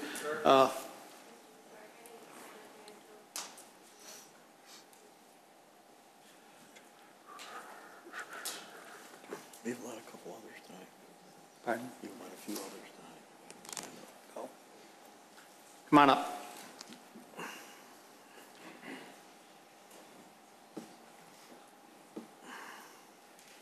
Your name and address. Colleen McGill, 1900 Avalon Drive, Wheeling, Illinois. Swear that everything you're about to tell us is the truth? I do. I'm the mother of a child with a disability. I live in Wheeling. 6 years ago, I moved to Wheeling for the services because the place that I lived in couldn't take care of my daughter. They didn't provide schooling or support that she needed. She was 3 years old, diagnosed with autism, could barely speak. She's now a 5th grader at Frost. She's mainstreamed. She is working very hard to be just like all the other 5th grade girls, except she's not. She doesn't look disabled, but she is. Part of my fight for my daughter has been to always find the most appropriate environment for her. In school, that means the least restrictive environment. And when I heard about this development taking place, she's only 10 years old, but most of my most severe worries and biggest fears are what happens when she's old enough to be on her own. How will she ever be on her own? She's smart enough to know that she may not be able to support herself on her own, but boy, does she want to. She talks about it all the time. Mom, I want to be like the other kids. I just want to be like everybody else. And I tell her, Kate, I'm your biggest fan and I'm going to help you get there. If my daughter was a danger, no way would I want to put her in a situation where she could hurt herself or anybody else. And I think people who care about their disabled family don't want to see that happen. None of us do. But I think when they show and they demonstrate that they want to be part of the community and participate and live the fullest, most independent life that they can, I think it's good for them to be able to do it. And it would be really nice to not have to move and be able to do it. Thank you. Thank you. Is there anyone else? Anyone else who came in late and didn't sign up? Ma'am?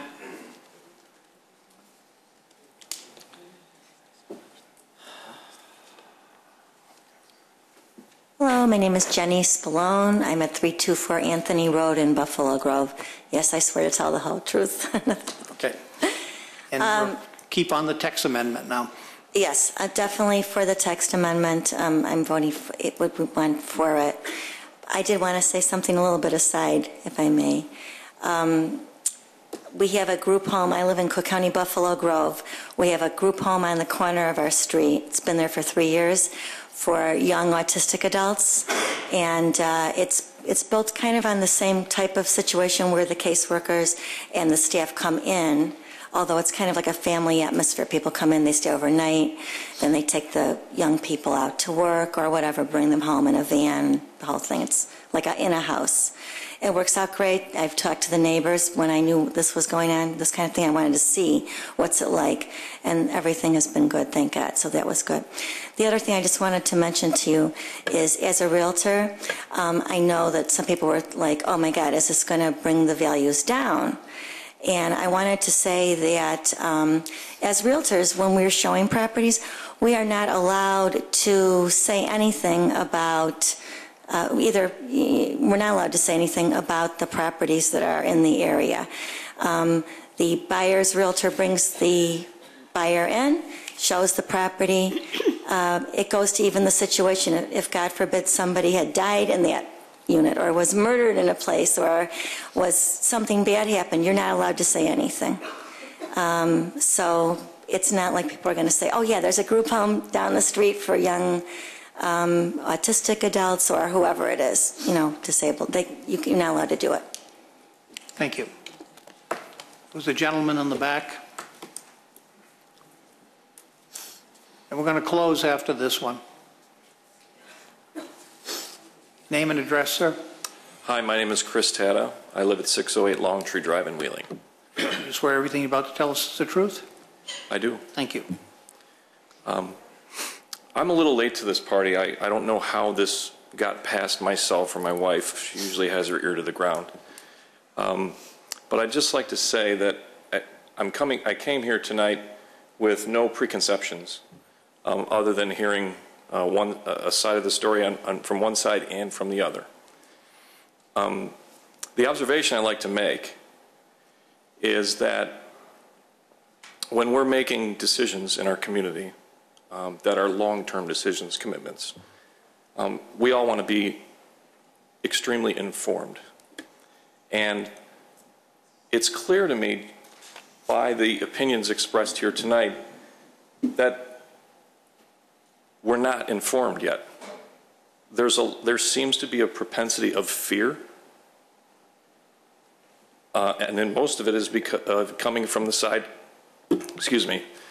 that would actually be living in the community where this building will be, and most of the people that are trying to bring the other side of it sound like they're not from the area where this building would be. I'm not saying that the building and what's proposed here is bad or good. What I am saying is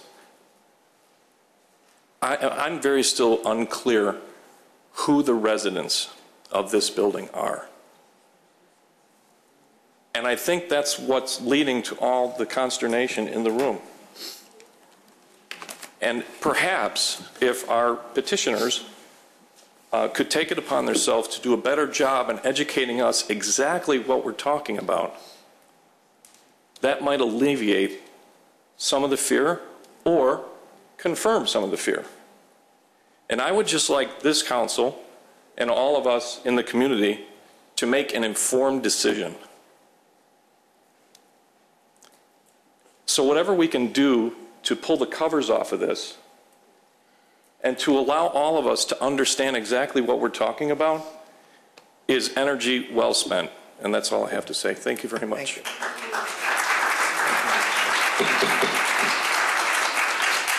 It's time now for rebuttal from the petitioner.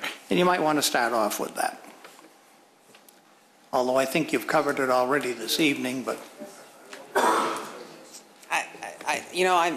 I'll talk about it forever. Permanent supportive housing is a model where we will be housing people who have disabilities, whose level of service needs qualifies them to live independently. All of the residents will have leases to their own apartments. They will likely work. They will be in schooling programs. They will have access to case management that will help them maintain an independent life. Simply because someone has a disability, that alone does not dictate their service needs. We were talking on our tour about George Stephanopoulos, who has bipolar. He's clearly functioning highly independently. He probably has some level of case management in his life, but he lives in a home.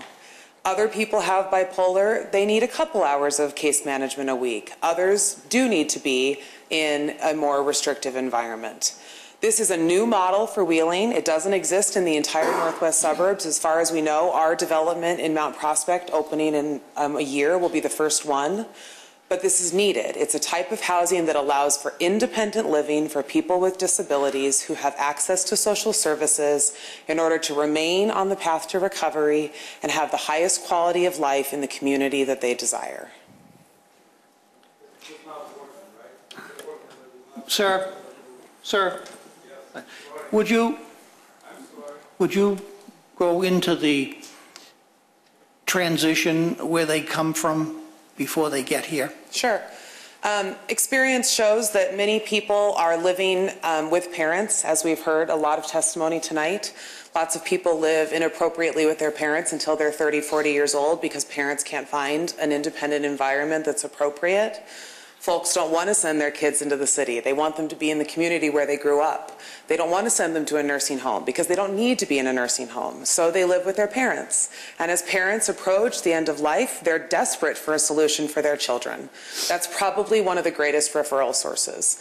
People will possibly be coming out of the step below this in the continuum, a more transitional type of program, as the commissioner saw with us this week. It will be people who are desiring to live in Wheeling, who can prove to their social service network that they are able to qualify for independent living. Do you have any other rebuttal? I do not. Right. Does staff have anything to add to this? Okay. Final questions by the commission, and we'll start with Commissioner Burns. Thank you.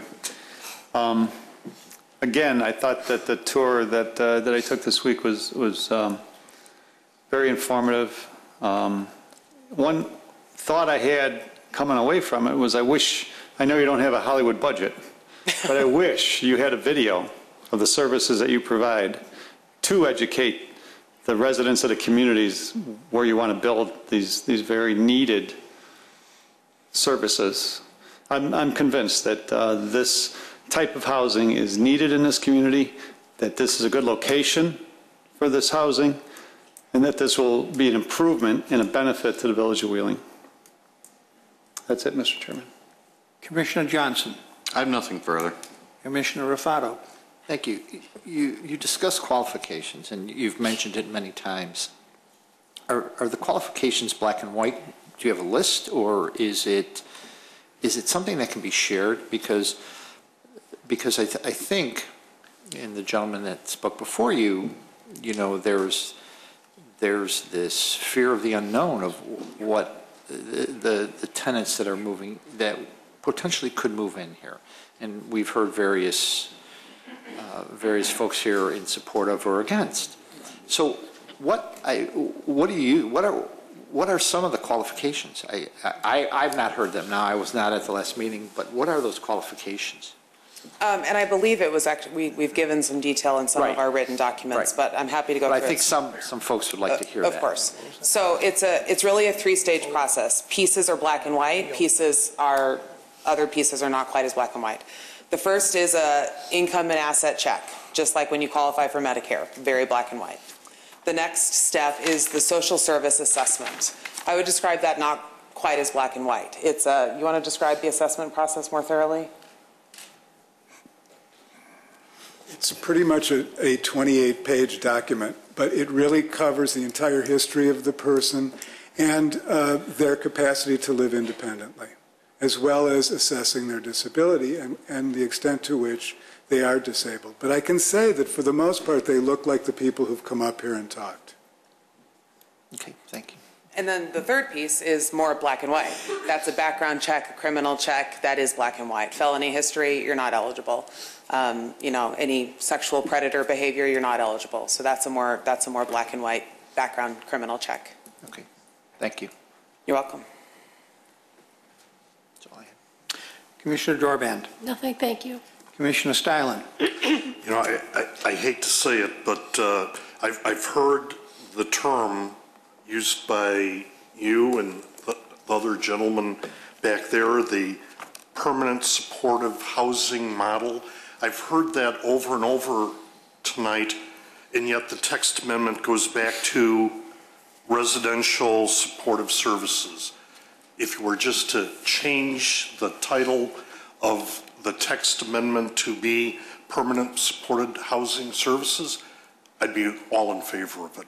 But because there doesn't seem to be a linkage between the text amendment and the Phil Haben model that you're trying to do, I just don't see the linkage, so I'm skeptical right now. I think the best comparison I can give you is your code currently has an accessory use called social service facility. If I was here pitching a overnight emergency shelter, I would call it an overnight emergency shelter, but I would qualify, my accessory use would qualify as a social service facility.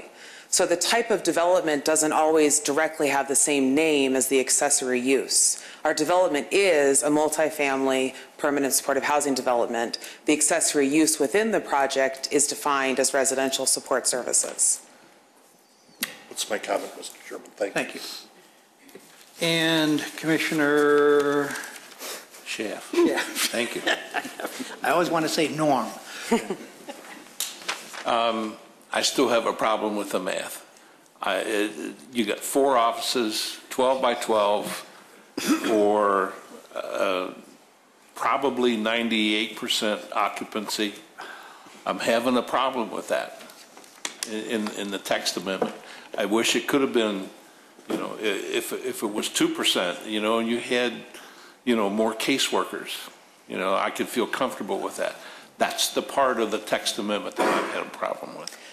My one comment to that is the case managers, they'll be employed by Alexian Hospital, and they will also have offices within the hospital. They visit the site to work with their residents, and then they go back to their main office. So it's not the only place where they do their employment, which is why we're so comfortable with the number being as minimal as it is. Yeah, and you could have more. I understand that, and the caseworker, is 10 by 10 cubicle. You get a 12 by 12 space, too. I understand. Yeah.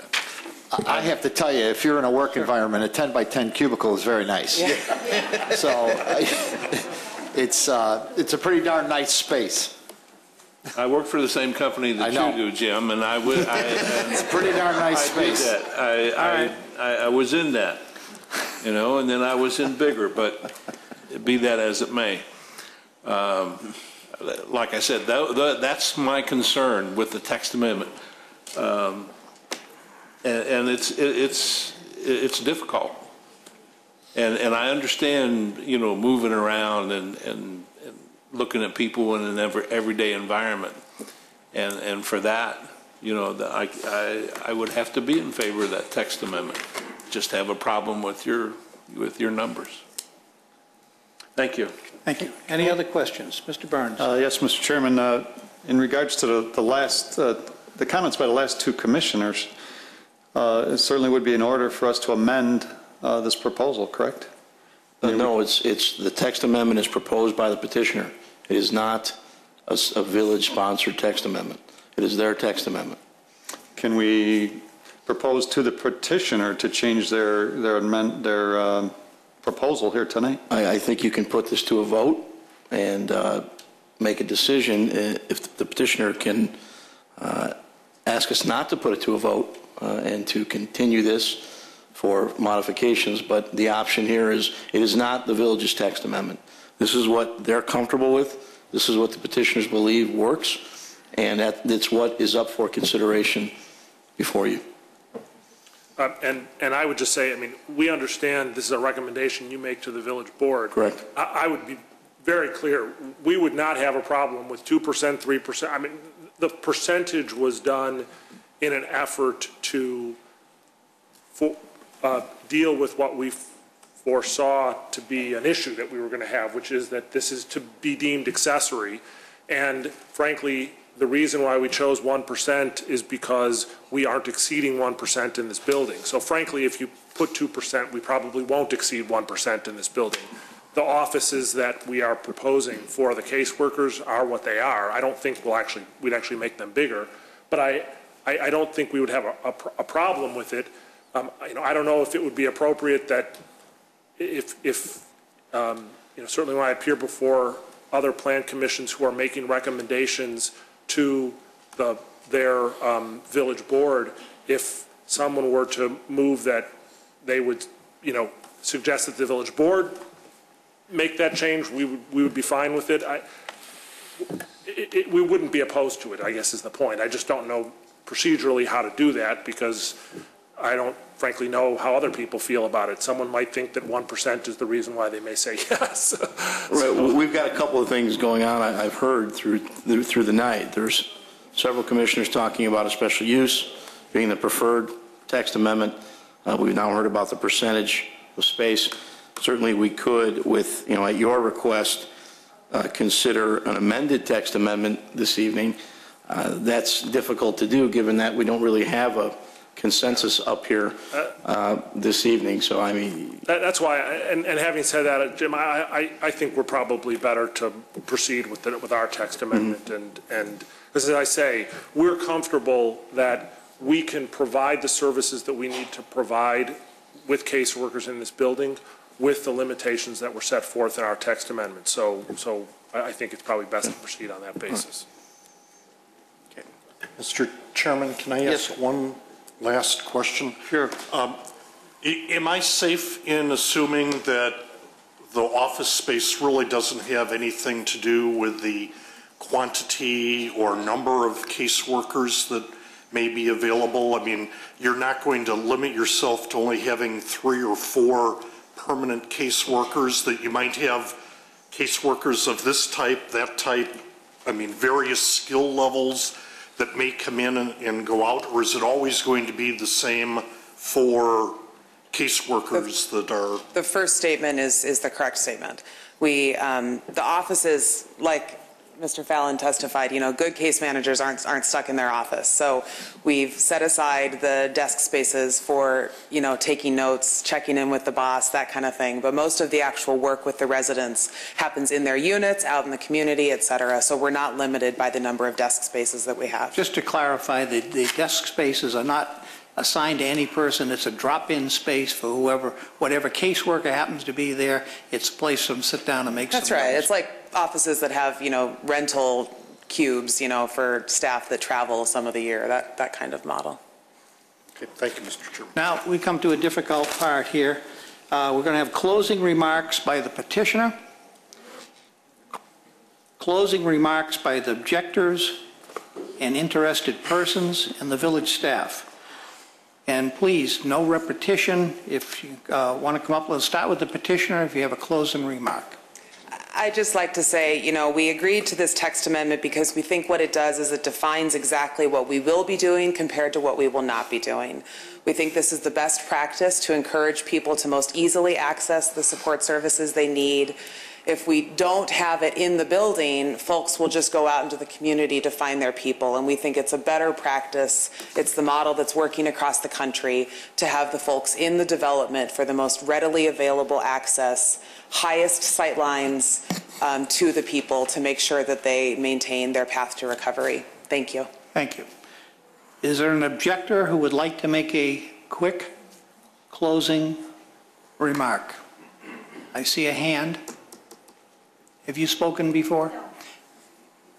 Do you swear everything about to tell us is the truth? I do. And your name and address? Anne Marie Lundstrom, 2644 North Waterman, Arlington Heights.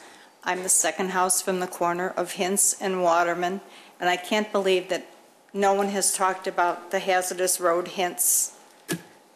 I know that the people who live in this area know that Hintz is very hazardous. My children were walking distance to Wheeling High School, but because of the hazardous road Hintz, they were bused for free. I have nothing against people with disabilities. I do see a need. I see a nice facility there. Why would you put it on Hintz? There are so many accidents. I have called the paramedics many times. There was an accident on Tuesday. The people were taken in ambulance to the hospital. If these people have disabilities, you know they're going to be crossing Hintz because Lake Arlington is just down Waterman. And what a pretty place to go. Right now, a lot of the Wheeling residents cross, and they don't have disabilities. Now, are these people with disabilities going to be driving? They better not make a left turn on Hintz. I really believe that it's a nice facility. I just don't think that it should be on Hintz. And it's a 4-lane hazardous road. We're getting off track a little bit. We're talking about the text amendment. Okay. Well, that's my concern is for the safety of the people with disabilities. Okay. And I'm not against the project. I didn't know how to sign it, but I thought, yes. Okay. Thank you for listening. All right, thank you. Anyone else wish to speak?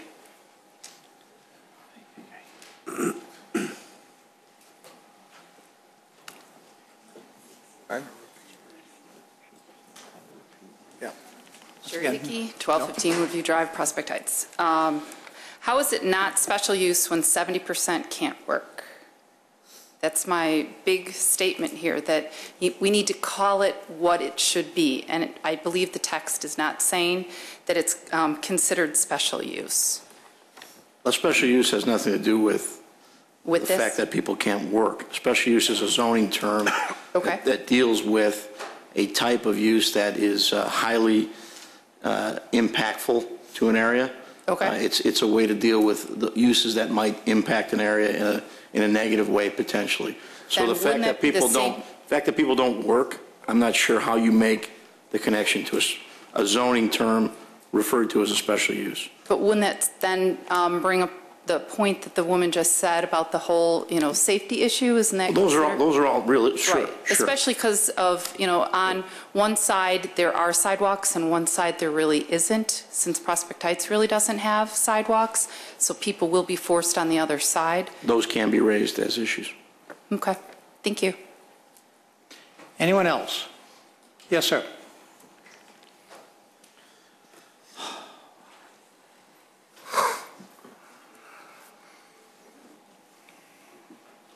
Name and address? Richard Godley, 3020 Jackson Drive.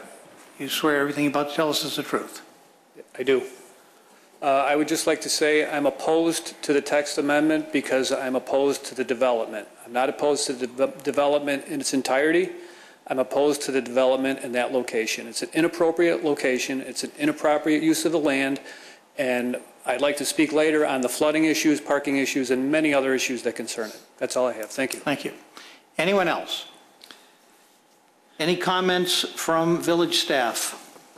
Mr. Jennings? No additional comments. Mr. Furlow? No additional comments. Engineering, safety? All right, a motion to close the public hearing? Related to the text amendment Relating only. to the text amendment only. So moved. Second. Motion made and seconded. Please call the roll. Voice. Is this voice vote? Yeah, voice is fine. All those in favor? Aye. Opposed? Okay. Now, is there, on the text amendment, is there a correction on the chart that's in there? Yeah, the way that is worded is that staff correct the table in the motion to refer to MX districts.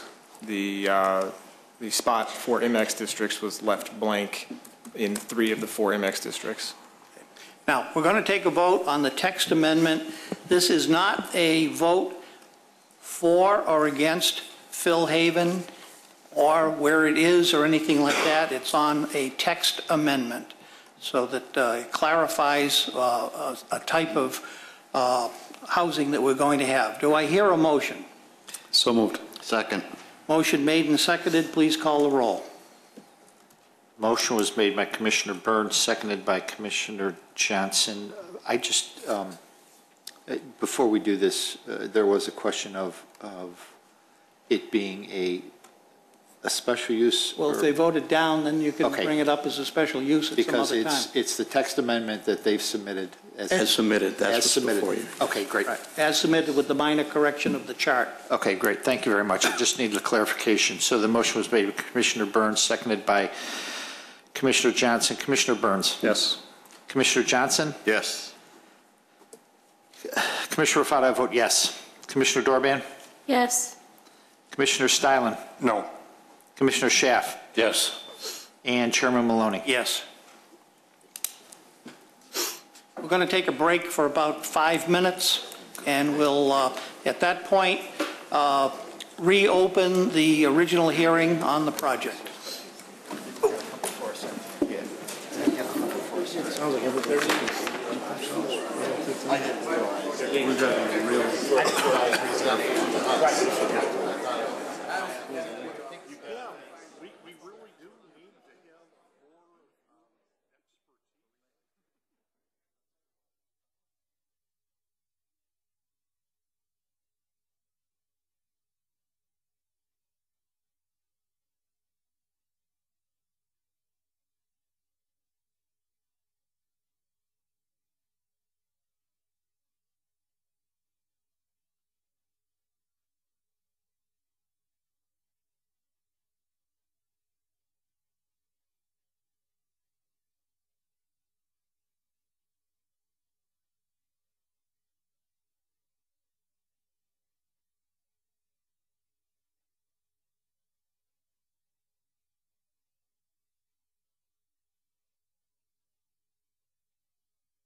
Sink again, and you'll have it. Okay.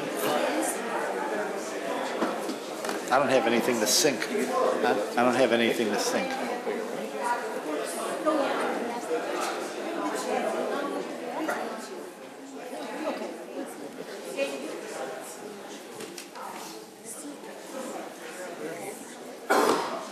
We are only down to, the waiver bundle again. Start it all over again with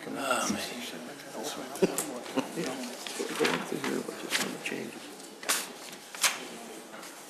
All right. We're calling docket number 2012-3, docket number PC 1210, and SCBA 12-13. This is continued from March 22nd, 2012. I need a motion to reconvene. So moved. Second. Motion made and seconded. All those in favor? Aye. Aye. All those opposed? We're reconvened. All those people who were sworn in before are still sworn in. Sounds like our last episode. We had gotten to a point where we were almost near the end, and we adjourned the meeting, and the petitioners were going to make some changes in their proposal. If the petitioner would come forward and discuss the changes.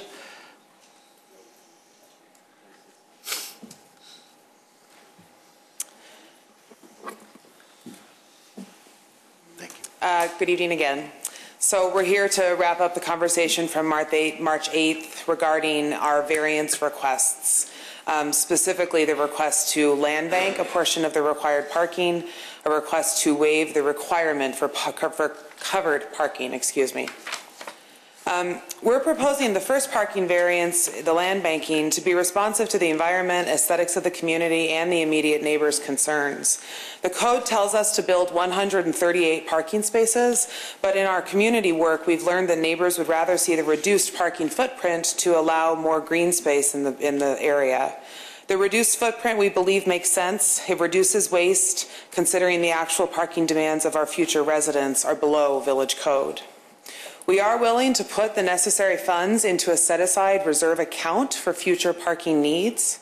Either way, we have fully engineered the site, and the stormwater management plans contemplate either design. The second variance that we've requested regarding the covered parking is, of course, in direct relation to the first. We didn't feel it made sense to cover 50 out of 65 spaces when the third-party data shows our residents will have so few cars. In response to your direct questions, you asked us to provide some of the costs.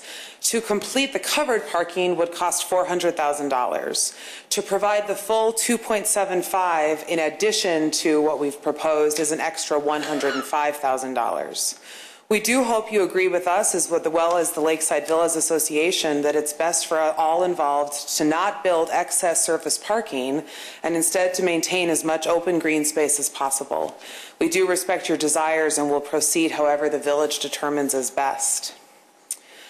As you review the site plan tonight, please note we've met all code requirements as well as many additional requests from neighbors, the fire and police departments, and staff. The plans before you tonight show a revised unit count at 50 units rather than the 58 from March. The original total was over 71,000 square feet. Tonight it's 58,000 square feet. In the plans, we've also included the requested fire access, a curb cut on Hintz Road, a fence, plantings at the monument sign, and we included with your packages photos of the proposed plant types. The site plan review process is in place to allow the village to ensure new developments promote compatible design and ensure adequate public facilities. Philhaven builds on the previous multifamily zoning actions for this location and is compatible with the area.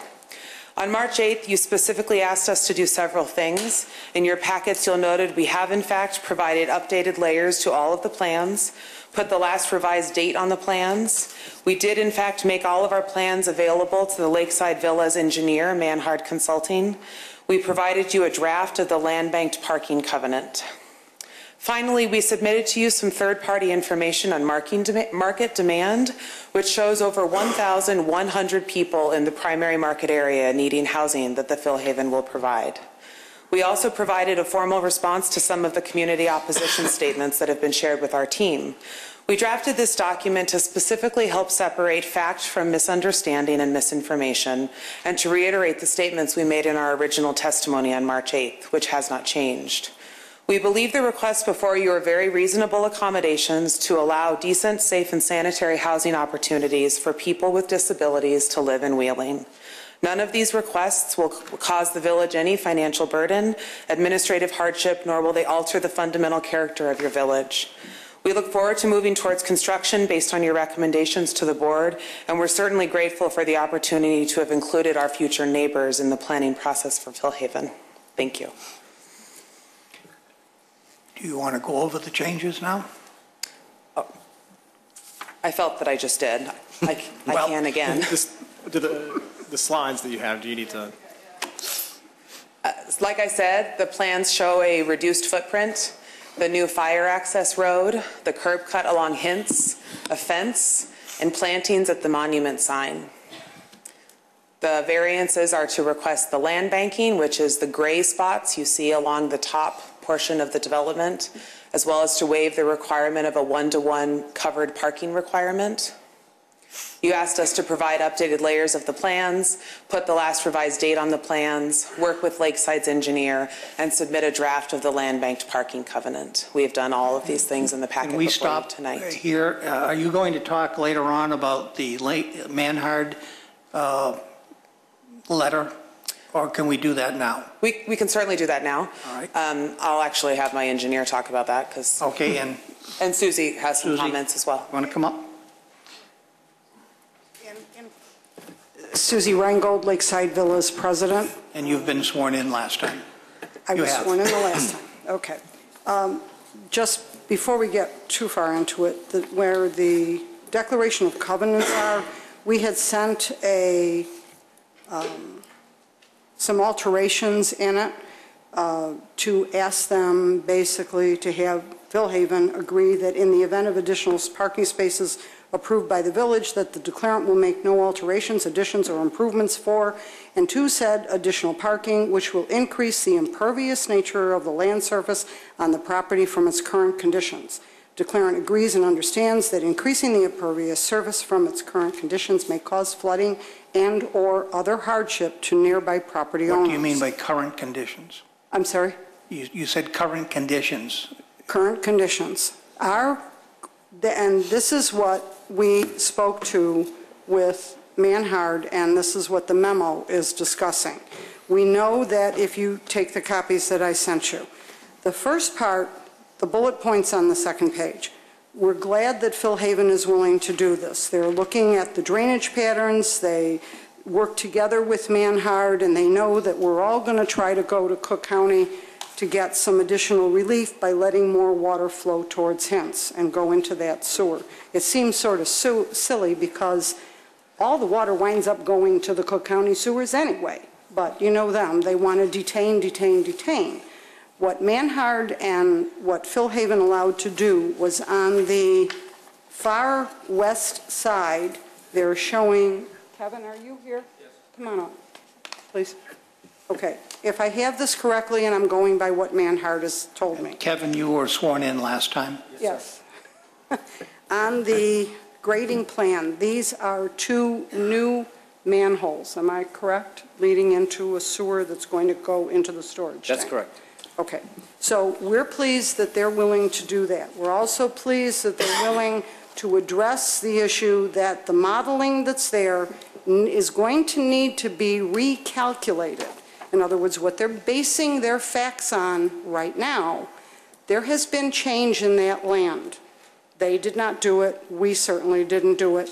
It's over time. The east side of the property has had additional soil dumped on by the people that are there. There is additional raise if you look where the north end of the building is. That land is now 6 inches higher than it was at the very original. All this adds more water to go back towards us on our south end. So we know that they're willing to have it all recalculated with help from the Village of Wheeling to make it appropriate. and Manhard will help with reviewing what is then determined. We know that. But point 3 is the problem. And we know that Kevin has the copy of it, so let me read. The overland flow that currently is there today in a heavy rain, and Mr. Ferrolo knows what we've gone through with that too many times. The excess water will go, that should go to Hintz Road, won't. It will flow the wrong way. According to the plan, it'll cause the water, and it's not their fault for the plan, it's the way, as I told you, the topography now is. It's going to flow more towards the north end of their property and come down across, and probably even flood more between, I don't have it in front of me, I think it's 1413 and 1411 on your plan. If you take a look at it, am I right, Kevin? It's going to go between 1423 and 14. no, this is where the manhole is. So it's going to go this way, and then it's going to flood to the west. And they have the map that shows it's a much, greater, it's a much greater area of water going the wrong way. The problem is that sewer back there may also be a problem, and we don't really want the water to connect where that sump pump is, which is, where the heck is it? You know better. That's than I. between 1419 and 1420. It's between 1419 and 1420 on the map. If you see it, it's in the middle at the back. He's going to point to it, yeah, up there. Instead, we'd like to see it get connected to the far west end, and you have to be careful because this map shows, and we don't know why the numbers are cockeyed, right. There's a sewer at the far northwest end, can you point to it? That's already there, with manhole and everything, and that's where we'd like the water to go, because from there, it'll go into our Lake 3. We don't have a problem with that, but we have a problem with it trying to go right behind the homes. That sump pump is not sufficient to handle it, and there's a good chance that as you look at point 4. Excuse me, I've got points 1 and 2 on your letter. What? I have points 1 and 2 on your letter. 1 and 2, 3, where it says There's no although number 3, there's no of the number site. 4. We're discussing right now the third one, although 2/3 of the site I naturally don't have a drains north. third one. I have 1 and 2. That's what I'm trying to tell you. Oh, do you have the second page? I've got 2 pages. You should be on the second page. So all I've got is bullet points on the second Right. page. So it's There's the third bullet 5 point. We're on All the right, third thank you. bullet point, right. So that's what could occur. And then the fourth one talks about the fact that we really don't know what that storm sewer is like. We need the village to help us and get in there with a scope and televise it and take a look and see if it's okay. We think not, because it's full of silt and debris, so we don't think it's really flowing properly. She's referring to It's the current one that's there across the north end of the property. And who owns that? it's right on the property line. It's the property line straddles it. I can't speak to We whose don't know whose ownership it it is. is, who installed it, We but I don't can know. tell you that it's on both properties. But it's not a village drain? Kevin, no? So We it's, don't even know who put it in or how. Do you, Kevin? Well, yeah, it was part of Lakeside Villas. What? When Lakeside Villas was constructed, it was part of the storm sewer. Was it required to be put in? I would imagine it would be because Yeah. it drains a depressional area, so. Correct. Right? When the construction of the homes directly to the north of it would have blocked any drainage that naturally flowed in that direction. And so it would make sense that the developer of Lakeside Villas would have had to install that so that it wouldn't have caused a lake to occur on the north half of our property. And so that structure drains the water that would have naturally flowed to the north into its natural drainage path. But since the homes were constructed, it needed a way to get around. And that's the reason that was constructed. It's right on the property line. So I think at this point we can reasonably assume that it was installed for the benefit of both properties. Right. But it's filled with, it's not functioning properly. What she's referring to is the fact that the structure needs maintenance. It's not in great condition. And that's what I believe you're talking about. Yes. And Manhart is actually suggesting, since we don't want the water to flow from Philhaven and be connected to the sump pumps at the back, to create a new drainage because it doesn't work well there. And it's right on the property line and it needs improved grading. Now, we're agreeable to, if need be, we've already talked about this, that the fence is going to impact more trees than what was originally planned. In other words, more trees would have to come down because of the fence, if I'm correct. Well, because you're not going to scatter the fence. It's going to go straight across the property. Well, I don't know that that's necessarily true. I think you can stagger a fence for trees. I think the issue is the drainage path that you're concerned about. He's saying that regarding the fence, he thinks the fence itself would impact more trees. We'd like to see it go straight across the property line. I mean, this is something we'll have to work out. But in terms of what's currently planned, we'd like a fence, and if other design improvements for drainage cause trees to be removed, then as long as this fence is going to cause the action, then why not get a new sewer go in there at the same time, knowing that that sewer is not working properly. That's ideally what we'd like to have to satisfy the conditions of our engineer, and hopefully to make it work. Kevin, is your group in agreement with these conditions? Yeah, can I summarize that maybe sure. in a way that would be helpful for everybody? How do we go back? The utility grading? There. Yeah, that's pretty good. So the current plan is that the utilities, am I jumping around too fast here? What do you want? How about that one? Yeah, that one. So currently the plan is for us to connect into that storm sewer which we were just discussing at this point, and that would be where the water would be directed in a pipe, and then the pipe currently runs along the backside of these units. There is a exterior sump pump that serves these buildings here. We're not proposing to connect into that. Maybe Susie was referring to the fact that she doesn't want us to connect into that. That is not our plan to connect into it. There's another one of those same exterior sump pumps over here, and we're not proposing about any connections into that structure as well. What we're talking about is both of those, I lost the mouse here, so there. Both of those sump pumps and the drain that's on the property line all connect to a 10-inch sewer that is at the end of the building that then runs directly north and goes into their pond. And what Manhart's letter recommends, and Susie's talking about, is that we would agree to direct connect from our site, not into the line that's on our property line at this point in time. In other words, that water would then run in this 10-inch pipe along the north property line, but to make a direct connection into this manhole over here. Into the manhole, not the sewer.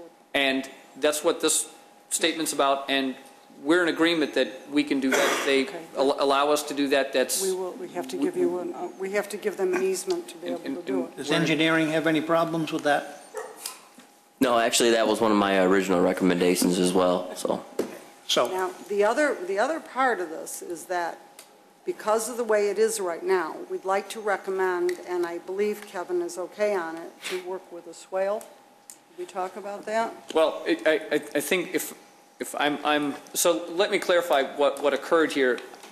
I met with, and my staff, we met with Manhard's engineer, the gentleman that wrote this letter, and we explained to him the plan that we have in place. We explained to him what we're trying to accomplish and how we're doing it. We provided him the same set of documents that we gave to Mr. Gray on how our stormwater management system would work, how we would provide detention on site, and where we would be releasing it.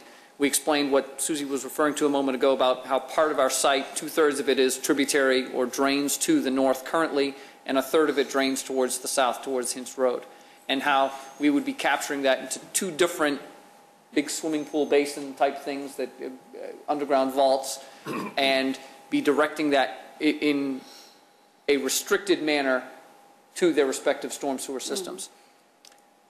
Mr. Frayne, whom we met with, then went out to the site and looked at it, and he made a suggestion in his memo that perhaps one of the things that we could do is along the north property line in a grading plan is to clarify where the swale would occur, a drainage swale, so that the water would tend to flow in that direction. I believe that's what he was intending, and we're in agreement that that would happen. We want there to be no standing water on our property at the conclusion of the development, as I think what he was referring to and how that would happen.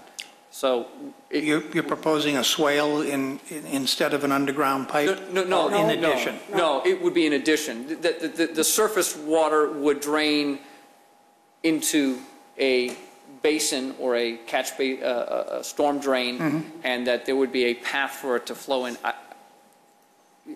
He made this statement after I met with him, and after he looked at the site. So we haven't had a chance to talk in detail about that, but we're in agreement with that in principle, and certainly this, in my opinion, and I defer to Mr. Gray on this, but I believe that's a final engineering issue as we work out exactly where a swale might occur and whether we route it around a tree or a fence goes in, and certainly those things are, from our standpoint, those are kind of the fine-tuning of something, not the core principle, which is, do we detain water on our site, and do we detain it in a restricted manner so that we're not releasing any more water onto the Lakeside Villas property than would be flowing to it now?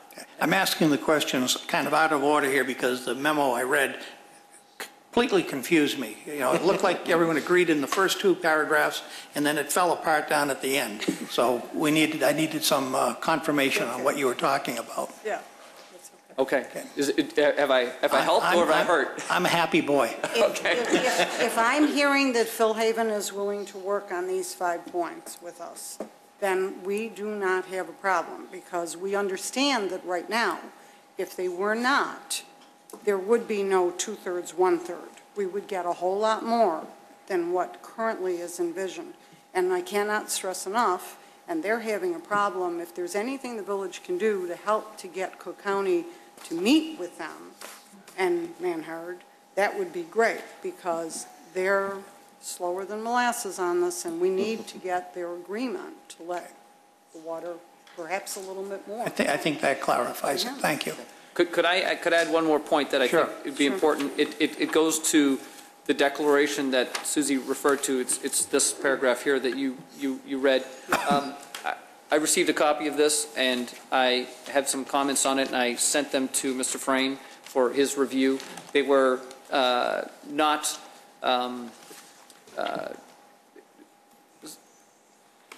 how do I explain this? What I wanted to do was clarify some points, and you picked up on it, Mr. Merloni, about the what the existing conditions are, what the current conditions in this memo. What was added here was the word current conditions, and what I changed that to, and I've recommended to Mr. Frayne, is that we put in a statement that it's the proposed plan, so that when further development would occur if the land bank parking were to go in, that it would not exceed what we've already designed for, because that's what we've taken into account. We can't use the word current conditions, because then that wouldn't allow them to do anything at all. You've got two different people. This is the attorney versus what. Okay. So I just want to kind of put that out. This is something that we wouldn't be fooling with, but you'd be dealing with engineering. I agree, but it was out there, and I wanted to make sure that we are aware of it. We've coordinated on that. Right. Okay, so we're going to say the proposed. Proposed. Yeah. Okay. Proposed plans? Yes. Okay. Thank you. Okay, thank you. Thank you very much. Mr. Chairman? Yes, sir. Can I make a comment while the two people are there in Kingsport? When the swale was put in, it tended to remain damp in the back after a rain for a considerable length of time, and I believe the village recommended putting in a black corrugated something or another just underneath the surface of the swale, and ever since then it has been, except in very rare occasions, pretty dry. So I would maybe recommend that you, Bob, can consider doing something like that as well, just to help pick up any residual water that might. Certainly, that's a good application when you're dealing with very flat slope. So when a swale is less than 1% or around 1%, a good remedy is to underdrain it or put in this perforated drain tile. When we have greater slopes, like a 2% or greater slope, you tend not to have that problem because you don't have that pooling. So if we end up in that situation, that would be I would agree that would be something that we would do. So one of the things that we try and avoid designing those flat slopes if we can possibly help it. But I have no problem with that. Thank you. Okay, thank you. I interrupted your presentation to take a sidetrack on this and get that out of the way. So if you would continue. We just want to end by saying nothing from our previous testimony regarding the variations. The standards for variation has changed. We're still proposing the land banking in the same numbers as last time. We now have 65, of course, for 50 units rather than the 58 previously presented, but we're done with testimony. Okay. Is there any cross-examination? Sir.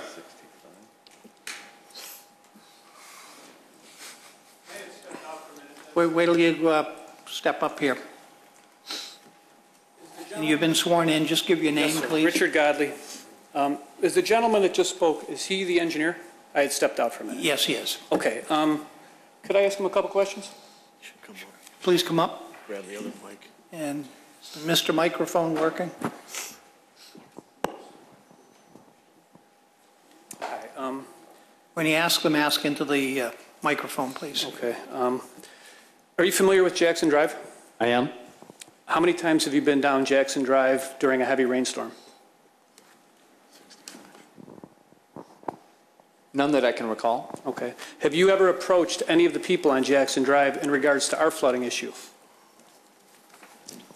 It's not part of the scope of what I'm doing. Okay.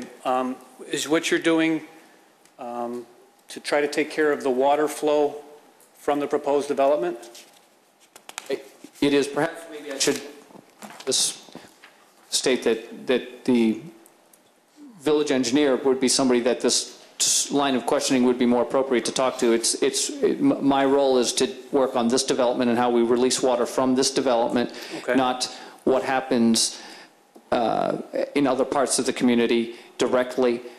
We analyze how water is related to how it drains from the site, what paths are going, but if there's a localized drainage problem on an adjacent property, it's not part of my client's scope to solve other existing problems. It's part of our scope is to not make anything worse and to make it better if possible. So if there's a depressional area on Jackson Drive, that's not something that we're trying to solve, but what we're trying to do is to not do anything to release water that would make anything anywhere else downstream or upstream of our site any worse. So I think maybe that I think your questions, while maybe important to get answered, aren't related to this development directly. I disagree with you, sir, because when you discharge water, you're adding to an existing problem, which is the water is going to go to Lakeside Villas, and when Lakeside Villas overflows, it comes to Jackson Drive. I don't know if you're all aware of that, because we were forcibly annexed 5 or 6 years ago, and nobody's ever asked us for our input or opinion on the flooding. We've addressed the issue, and your water is going to tie into the Cook County storm sewer at some point? Ultimately, that's where it goes. Will you guarantee that in writing? Ultimately, that our water will direct to Cook County Highway Department? At the end of the block, will you guarantee that in writing? I'm not sure I understand what you're asking me to guarantee. That you will tie into this, there's a storm sewer on Hintz Road. I want him to guarantee me that he will tie into that storm sewer that takes the storm water and it goes from the local subdivision to Cook County to the Metropolitan Water Reclamation District. And I don't think you'll put that in writing. And the reason I don't is because since we've flooded, we have been told by the Village of Wheeling that the reason that we flood is because there's old field tile and there's a storm sewer right on Hintz Road. Cook County has that storm sewer. We have approached Cook County and they have said that we cannot tie into that storm sewer, which is what this gentleman is proposing he's going to do. So maybe he can do something we can't. And if he can, then why aren't we tied into it already? Well, let me answer this, that part of our... excuse me, let's, Well, Kevin? maybe you can help me. Can I start with saying that we Well, maybe I could step in here a little bit. Currently, this site is tributary to Cook County storm sewer. 1/3 of it is already tributary, so he's allowed by state law, the Illinois drainage law, to tie in to that storm sewer. Okay. 2/3 of it drains to Lakeside, so by law, it still has to maintain tributary to Lakeside. We, as the village, are recommending that he reduces his runoff rate right now. The current rate of runoff for that 2/3 of the property is 0.94 CFS. We're recommending that he only releases at 0.11 CFS. So we're actually reducing the rate of runoff that would eventually go to Jackson Drive. In the same situation, undeveloped? The same situation it is now, undeveloped versus developed? Is that what you're saying? Just so I'm Correct. clear? Yes. Okay. You weren't at our previous meeting, right? I was not aware of it until I read about it in the Herald. All right. When I saw the zoning sign, I thought they were just doing a new Talk about the development. underground storage. Might help them.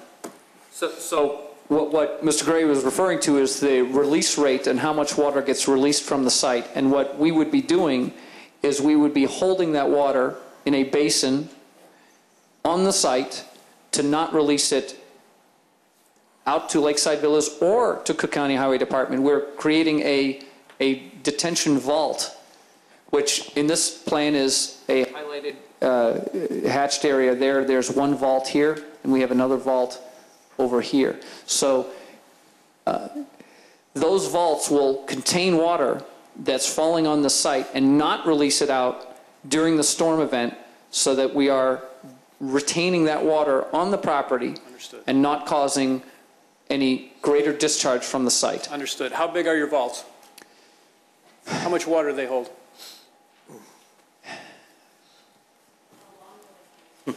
And how long will they hold it? Well, it depends on the type of storm that occurs, because storms occur with different rates. So what happens in a storm, if a storm is a high-intensity storm where the rainwater is coming in faster, that vault is going to fill up faster. If it's a slow-developing storm, the water is going to stay in the vault a lot longer, because it's going to start off in the vault a lot longer time. So it isn't a system where we say, well, we're going to hold the water for 24 hours and then we're going to open a gate and let it all out. It depends on the inflow rate, depends on what the outflow rate is. And that's all based upon restrictor sizing. So is actually a little bit of a science to it as to how we restrict water on the property based upon the flow rate coming in. So if you have a greater intensity storm, it will change the release rate from the site. And then if the vault fills up only half full, there's not going to be water in there as long than if it filled up all the way. Understood. And again, my question is, what size are your vaults? How much do they hold? Right, but the way we measure... Just the principles talk here.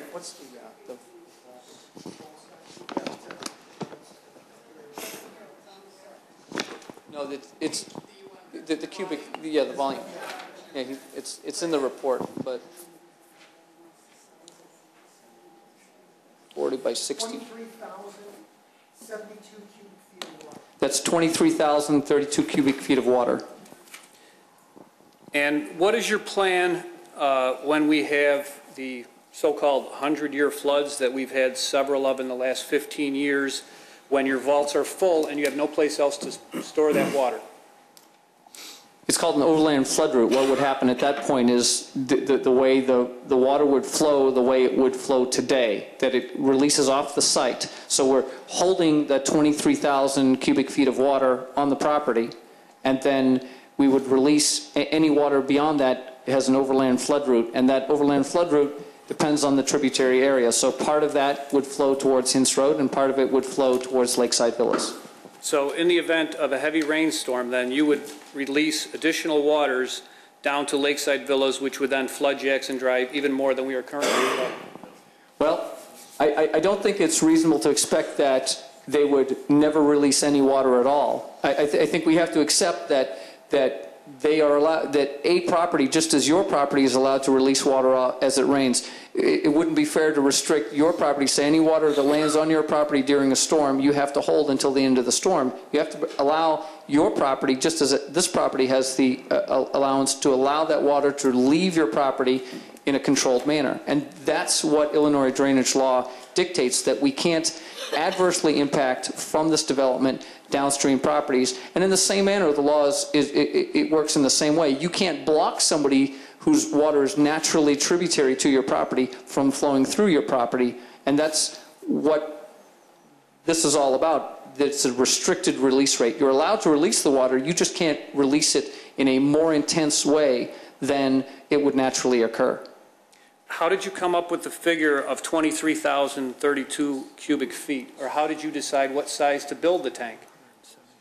So what happens is that the properties are modeled based upon the impervious area on the site, the existing and the proposed conditions, and different rainfall events, and the slope of the property. So taking those into account, we analyze the way the water would flow naturally and what its release rate would be, and what the release rate would be what the flow rate would be based upon the proposed conditions. And given that, it indicates how much water would flow off the site if there was no detention.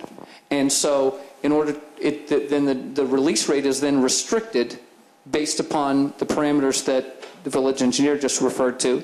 And then we create the vault to match the size to be able to hold the water that's in excess of the allowable release rate. So once you've determined what the release rate is, the allowable release rate, you determine how much water flows onto the property, how quickly it's going to flow, and then you have to capture the rest of it, and then the vault has to get sized for that, the balance, the difference in those two.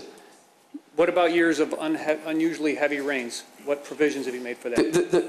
The beauty of this is that they drain down. So what happens is during a heavy rainfall event, let's just say tomorrow night it's going to rain very heavily, and we get a lot of rain, and the vault fills up. And over a period of time, that vault will drain down, depending on how full it gets, it will drain down, and then the next rainfall that comes, the vault will be empty again, and it will fill itself back up again. So what we deal with a rainy season, when it comes back to back to back to rainfalls, that vault will fill up and then slowly release itself out, and the next rainfall comes, it will fill up again. And so it's a continuously operating system. It doesn't, the water will release itself, and it doesn't pay attention to the fact that it was full 3 days ago. It won't have any effect on it. I understand completely. It's a great principle. It's a great idea, but it's not going to work. It's not going to work because we already flood, and I want you to guarantee me in writing then that you will not add additional waters to flood my property more, or you or any of the developers or the attorneys. Put that in writing for me. If you're so sure, put it down. It's not a question, that's an argument. That's just cross-examination. Yeah, okay, you've made your point, sir. Okay, that's all. Thank you. If I could, I do want to make sure and sort of what we're doing. I know when we ended last meeting and there was a conversation about coming back and providing some additional information, this is an example of our engineering plan. The only changes that we've made are with respect to the conversations that we've made with Lake Villas. It does seem to me appropriate if people want to cross-examine on that and have particular questions. And I don't want to stop people from talking, but at the same time, we went through a whole public hearing where we talked about our engineering plan. Obviously, the gentleman wasn't here, and I understand that, but nothing new has changed from what Kevin just went through. And I guess I just want to make sure that we sort of focus it in that manner. To the extent that there's a conversation about what we're proposing to do based on what Manhard has requested, it seems to me that's appropriate for cross-examination again. But it's the same plan, and Kevin testified to it before. You have that testimony. I understand that, but I was giving him a little bit of leeway because he was not aware of it, and it sound from the sounds I pick up in the room, other people weren't, and so I did stray a little bit, and only to help educate some people as to what the answer and is. Mr. Chairman, let me say, if you prefer to do it a different way, we're here. We're happy to take all of those. I just wanted to make that comment because our understanding was we were sort of going to speak to new items and allow people to cross as to those new items. And I'd like to only do that too, but I'm trying to be just a little flexible. Yes, sir. Come up forward. Come up here. Speak into the microphone. If it's cross-examination. Is this cross-examination? Mr. Chairman, my name is Rob Sherman. Is this an appropriate time to cross-examine pertaining to the land banking proposal? Yes, it is. Okay. As you know, my style is to be on topic and to be brief and to the point. First question is, what do those round ovals up at the top represent? That's not going to help us at all, sir. I know. Those round ovals at the top. I can answer that. Okay. He's looking at the drainage plan, and what he's looking at those are contour lines, so that shows that that's the low point in the parking lot. So that would be the black dot is the drain, and that's a contour line showing how that area would drain towards it. So they're at, in this instance, they're at 1 foot intervals. So it just so happens that that answers my question. Okay. Thank you. The specific concern that I have pertains to, in regards to the land banking. My question for the petitioner is, with the land banking, how much in the land banking are you? How much leisure facilities, recreational facilities, such as park benches or what I would call picnic tables, tables with benches, will there be in the land banked area, if any?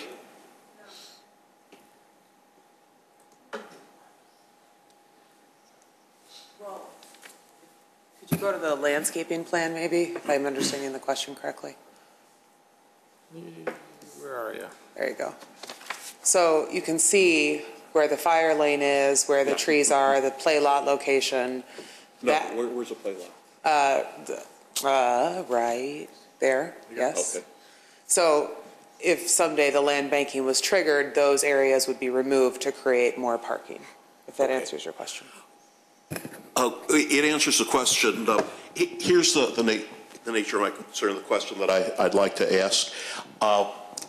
It's been my experience, there's a facility in Evanston called Gray Park. It's on the northeast corner of Ridge and Main Street. And just to the east of that park is a facility for special needs individuals. And I drive down Main Street frequently, and it's been my experience going down Main Street that I see that a lot of these individuals will utilize the public park, the many park benches there, the many picnic tables there. So what I'd like to see, what I'd like to ask you to commit to, is to put a significant number of park benches and picnic tables and other amenities of that type, so that since your residents are what I call pedestrians, and since there is a frequent need, now I spoke to Brooke by telephone, and she indicated there will be some facility somewhere up there pertaining to that.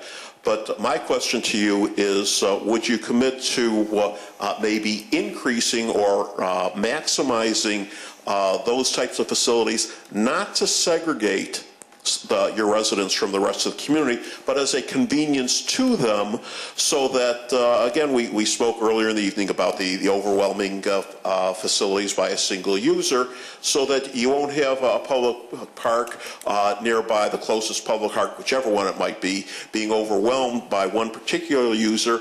And for the convenience of your residents, could you do that? I don't know what it would cost, but it would seem there'd be a nominal cost. Yes, our goal is to have extensive community spaces, indoors and outdoors, to make the development at large as attractive and welcoming for all of the residents. And would those types of facilities be in the land banked area? Because I tend to agree. I have my wife's brother, ladies and gentlemen, and again, to be brief and to the point, my wife's brother, who's now in his 50s, has been a resident at a Thresholds facility probably for 3 decades. and he doesn't have a motor vehicle. Most of his neighbors don't have a motor vehicle, so I would be supportive of land banking, but I would ask that you use that land bank area to provide leisure facilities for your residents for their convenience, so that, again, so they won't be overwhelming any other single facility, so they'll have a place outside where they can be happy. That's absolutely one of the main goals of the land banking, yes. Thank you for your time. Is there anyone else who'd like to question? Okay. Let's see where we are. Public body. Oh, this is cross-examination. Questions in the petition. Right. No, public body. But the commission will now ask questions, starting with Commissioner Dorband. Thank you. Can we go through all of our questions? If it's got to do with the changes. Well, one of the changes I noticed is the square footage. You reduced the square footage from the last meeting, am I correct? That's correct. What was the reason for that? We went from 58 to 50 units. But you actually scaled down the size of the units themselves. I'm looking at the previous one that said the gross area was for the 3-bedroom was 1,168. Now it's 1,128. And for the 1-bedroom, it was 765. Now it's 726.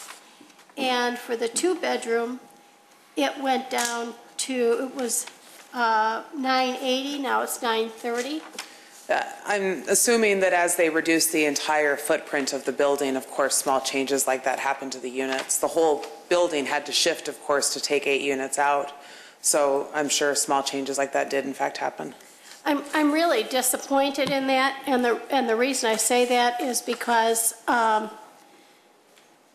you know, we're always trying to raise the bar here because the standard, yes, you're exceeding the standard, but I would really like to see us go above that, and so I'm disappointed to see them become even smaller. We were also handed a piece of paper here relating to the number of percentages of 1-bedrooms in the various areas around, and the 2-bedrooms and the 3-bedrooms. And while Phil Haven is less than some of the others, what we did in the past, we're trying to correct for the future. And so I'm disappointed in the size of the units altogether.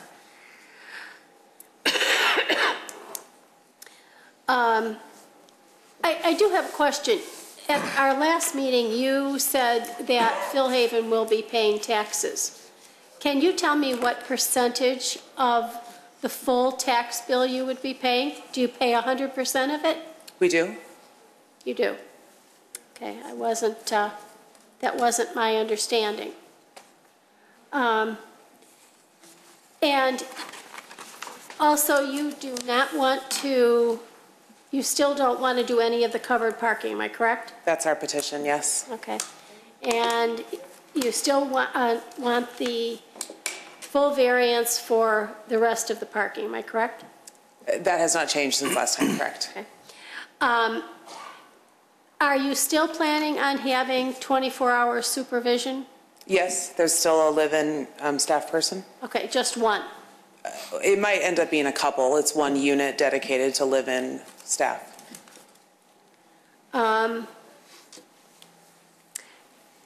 I guess based on that information, what guarantee do we have that that would always be the case?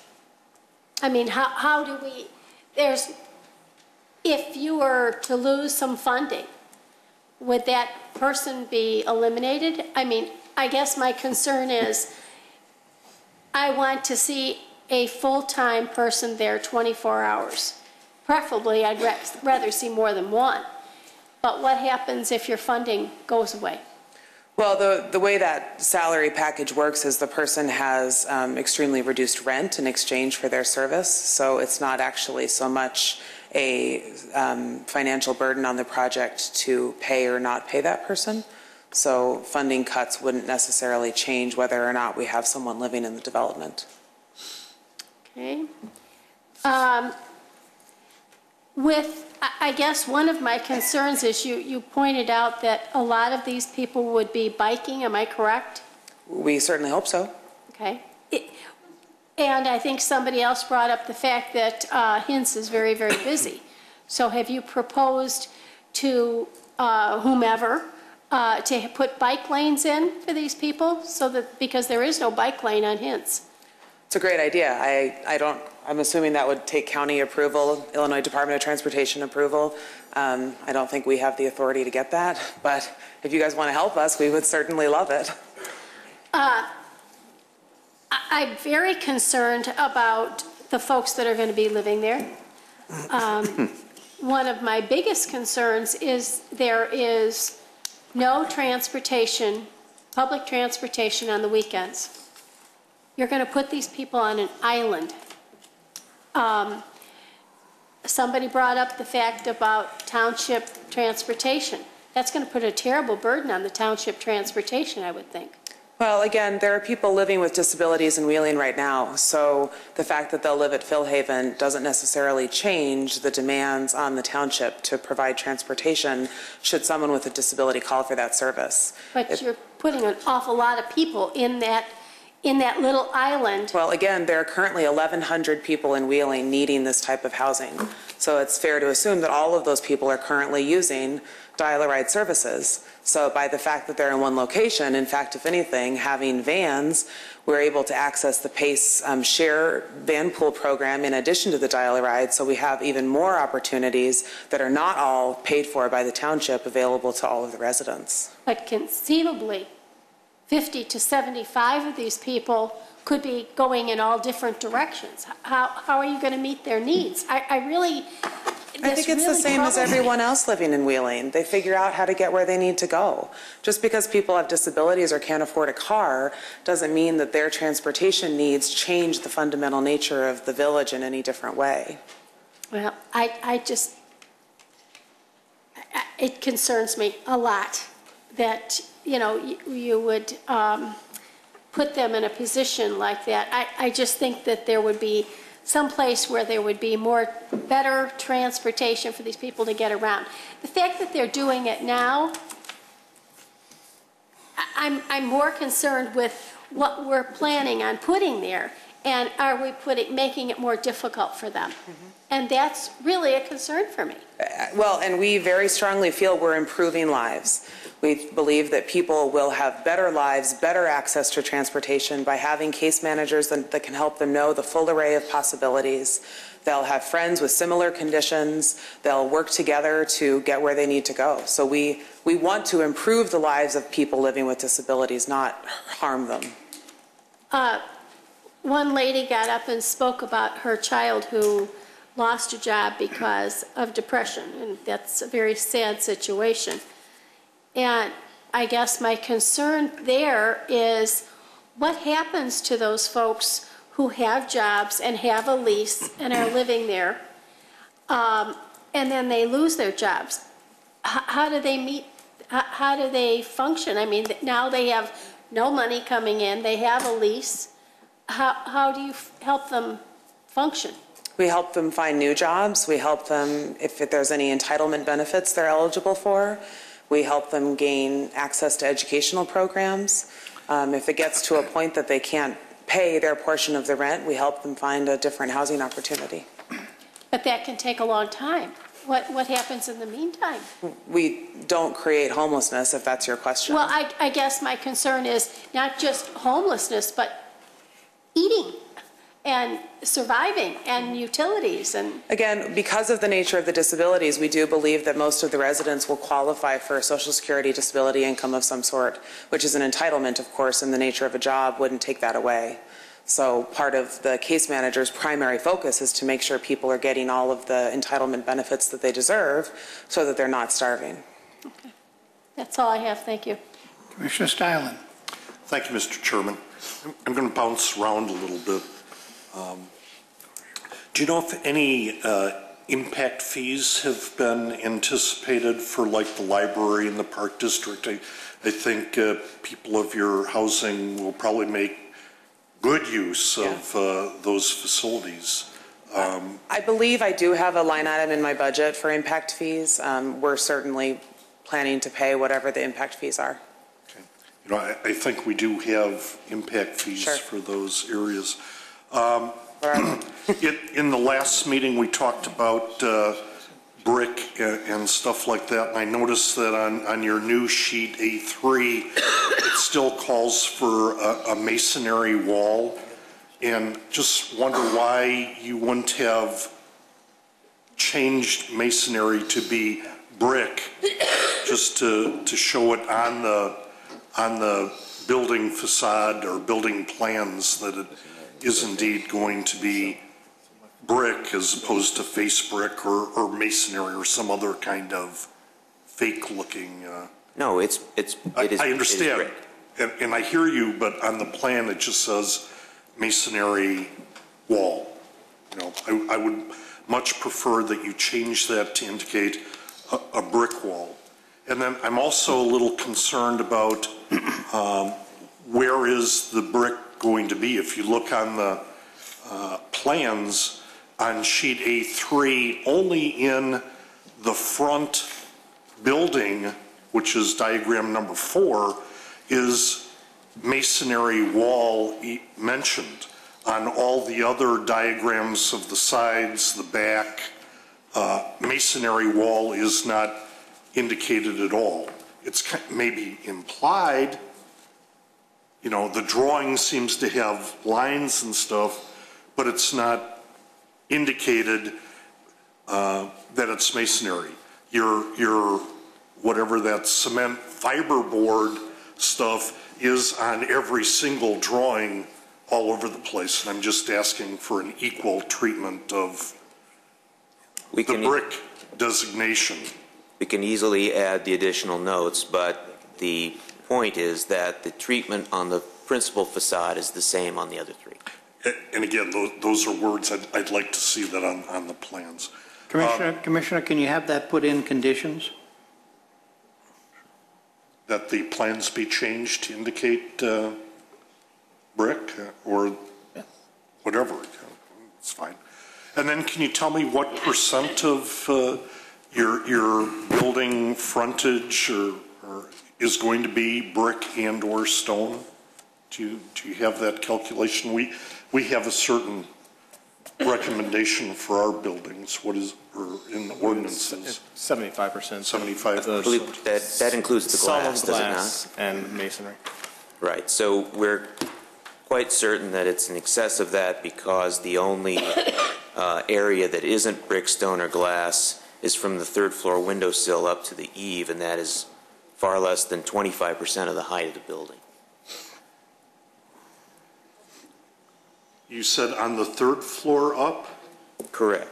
It appears on the drawing that the 2nd floor, the bottom of the 2nd floor windows is also that fiberboard stuff as well, right? You're correct on those the parts that project from the principal elevation of the building. Right. So I mean, I just want to be sure that we have exceeded or we're at or exceeded the village's requirement. We will do that. Okay. Or you have done it. Yeah, we won't get permits if we do. Right. That's understood. Okay. Moving on to the covenant. Now, I heard a couple things today and late last time that there's something called a 50-year building operation something covenant. I didn't see any documentation of any kind on that covenant, the 50-year part, in any of our documentation. Right. And my question is, should it be there, Jim? Do we? It's really not for your consideration. Your consideration is, does this fit the zoning? Does the site plan meet our code? And, you know, do these variations, are they entitled to those? Whether or not there's a private covenant on this property really should not bear on your decision and your recommendation. Okay. Your concern as the Plan Commission is, does this use fit the zone, and is the site plan acceptable? But if the covenant does relate to the use of the property, then can it be considered? Well, no. I mean, you have to allow this, the village board has to ultimately allow this to be built. If it is an approved use, and there's a restriction on the deed, we can't get involved with a private deed restriction, provided they meet the zoning requirements that they have to meet to go forward. Now, if during the next 50 years they're built, they're up and running, and there's a rezoning, we rezone that property, we've rezoned property before, they're still going to be able to operate as a legal non-conforming use. Your real concern is, does the use and site plan as presented meet our code requirements, zoning and otherwise? Okay, let me ask, in that same line, can or does a covenant override existing village ordinances? Does not. So, again, in the covenant, it states that if the village determines that the project needs additional parking spaces in excess of 65, blah, blah, blah, blah, blah, and the demand is confirmed by a parking supply demand analyst, then the village will notify the declarant, whoever that is, as to the number of parking spaces not to exceed 73 that are needed and the reasons for them, I guess, to be added. That's the covenant. If you look at Title 19 under General Development Standards for Off-Street Parking and Loading, which is 19.11.010, subsection 4, changes in occupancy or use, and section A, which states, when the use of a building structure or land is changed to another use or occupant, additional parking spaces shall be constructed for the new use or occupant sufficient to conform to this section. Now that would seem to imply if it's going to become just a normal everyday multifamily housing building that requires, I don't know, whatever the number is, that our law would say they have to build 150 more parking spaces or whatever the number is, but their covenant says, but... Well, a couple of things. It's getting late, but you shifted on covenants that you're asking about. It's getting late, but I was paying attention to that. First question was related to the deed restriction. Then you moved on to the covenant they're proposing relative to building parking.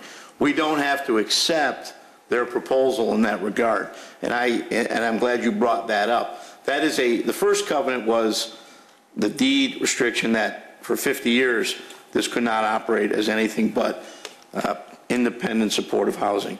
Second covenant, how they want us to trigger their proposing for the building of the parking, is really not something we have to accept.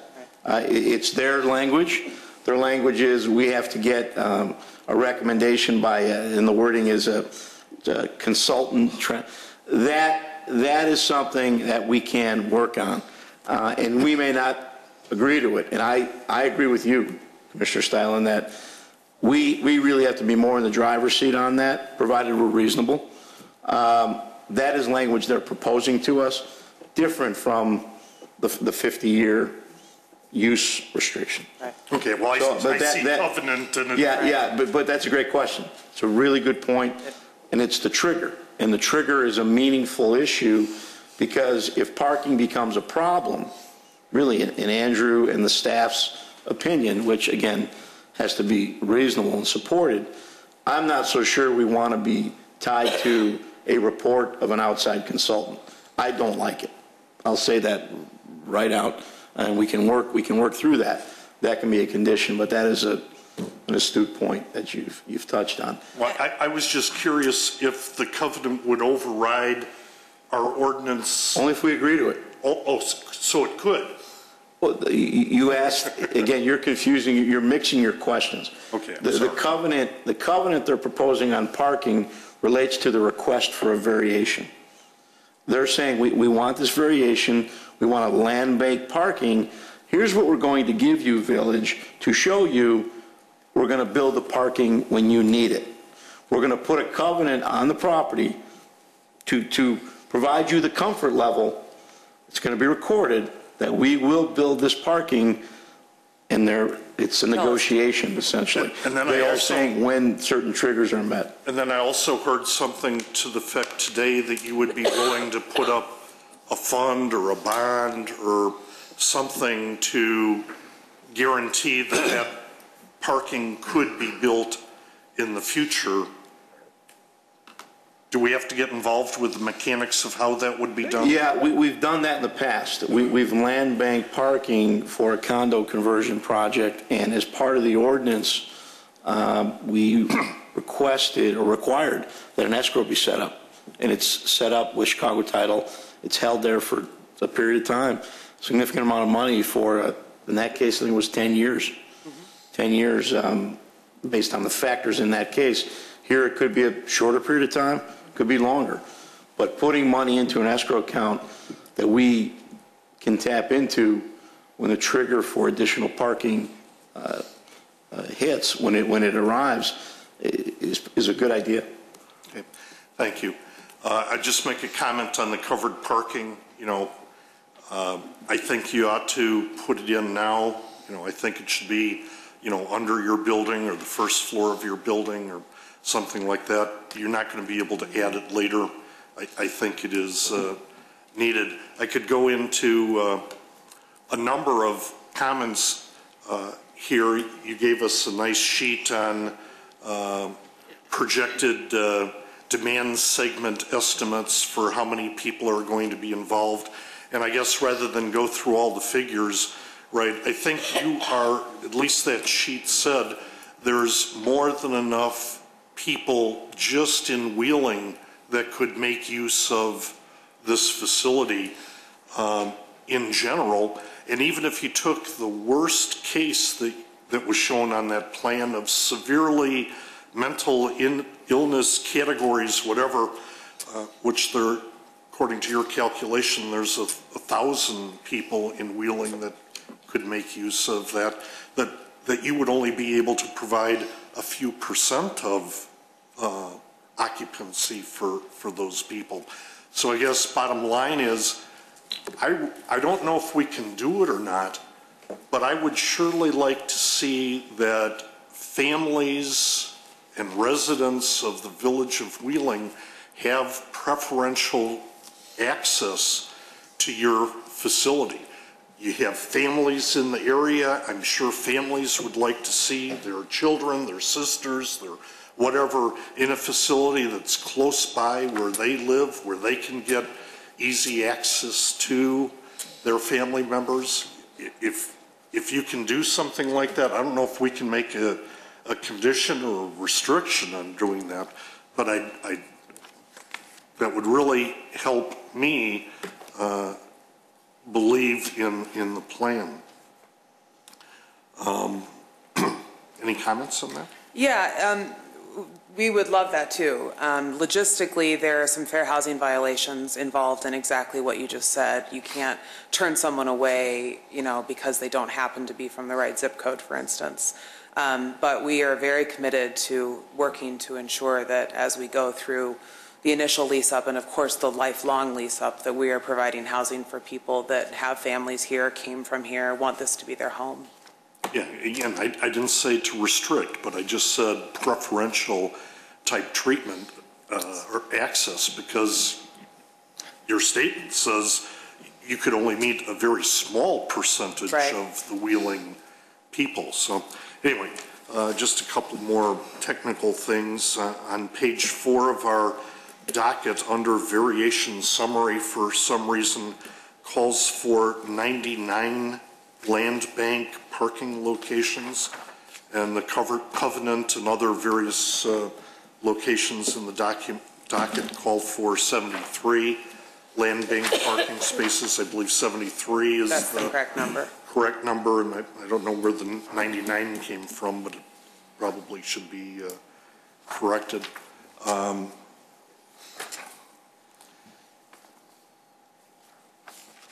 You know, I think some of the locations of the sidewalks in the front of your property have moved around a little bit. There's a utility pole at the far east side of your property that kind of, for some reason, it was on your old plan. It doesn't appear to be on this plan that the sidewalk jogged around. And I'm just wondering if indeed that utility pole impacts the direction of the sidewalk. Could you possibly get the utility pole moved a couple feet further back from the property line? And I don't know if, you know, we had some laws or some things for buried utilities or burying overhead utility lines. Now the utility line there goes across Hintz Road. If that could be buried, I think it would be a nice... An existing line? Yeah. Who asked that? Yeah, our law doesn't require them to bury existing lines. New lines can be required to be put underground, but to take existing... I thought we had some kind of funds set up to bury... We can look into it for you, but... I think that's also the kind of thing that's totally, you know, finalized during final engineering. Right. Okay, but moving that utility pole to give clear access to the sidewalk would be nice. I agree with one of the gentlemen that said there should be an area outside for the residents to eat and picnic tables and, you know, maybe a barbecue or something like that. I didn't see anything at all on the plan other than a terrace area. I don't know if that's big enough to have, you know, multiple picnic tables and stuff, and the playground area, which I don't think you would probably have stuff put away. One other comment is, and I thought we talked about this last time, the 6-foot fence on plan A0 and A1 is wood, and I thought we talked about having that made out of some more maintenance-free-ish type material, so you wouldn't have to stain it every year and do a lot of maintenance. You know, I'd really suggest a solid vinyl PVC kind of wood-looking fence.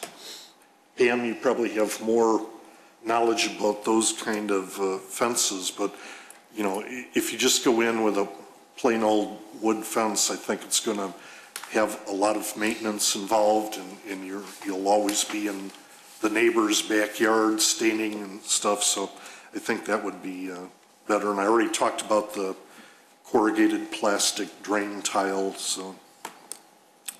I didn't see any indication on the plans yet about an irrigation system supporting all the landscaping on the property. Is the property going to have an irrigation system?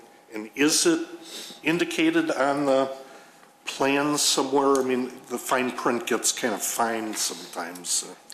Which page would it be? On the landscaping plan? It's on page 103. Okay. You've seen it, Jim? I thought I had seen it because I was looking for it. I have to bring it up. So. Okay, I just like to make sure that it is indeed there.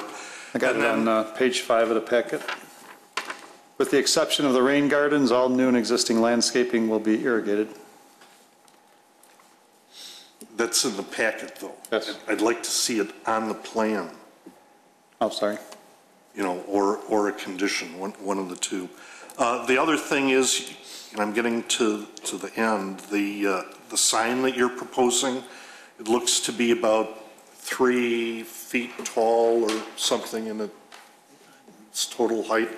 And the white carpet rose that you're planning on putting there might get up to where that address is on the sign. So maybe could you go up, a few more inches, or maybe find some landscaping that won't interfere with the address line of the sign? Great suggestion. The notes on the landscape plan indicate, on the landscape actual plan, indicate install, design, build irrigation system, irrigate new and existing landscaping. Excellent. Thank you very much, Jim. It's actually on the plan. Thank you. And I'd like to see a few more ornamental or overstory trees down Hince Road a little bit. That's about it. Thank you. We'll have more time to discuss later, right, Mr. Chairman? We're going to have some time, yes, if we make it. It's 10:24 right now. And okay, thank you.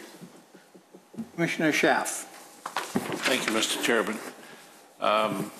I like the presentation on your required parking. However, no mention of why you will not put in covered parking.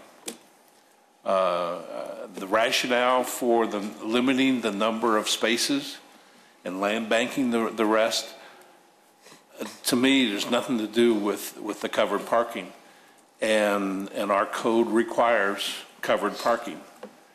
We have to have some type of covered parking in the plan. The $400,000, I don't know what did you do to come up with that figure? Is that what the cost to go underground? No. The cost to build garages? It's the cost to build canopies that would cover the surface parking. I don't know if that's the right word. What word would you use? Okay, that is a good word. But, and that's the 400,000. Yeah. I mean, they're foundationed. I mean, they're not installed flimsily. So the architects drafted it and the contractors priced it. It changes the foundation plan, which is why the number is what it is. But we still have to have, in my mind, you have to have the covered parking. There's no reason not to have covered parking. If we allow the variation, there will never be covered parking. The whole idea of Phil Haven seems to me you're going to have some residents that are going to have autos. They're going to have cars.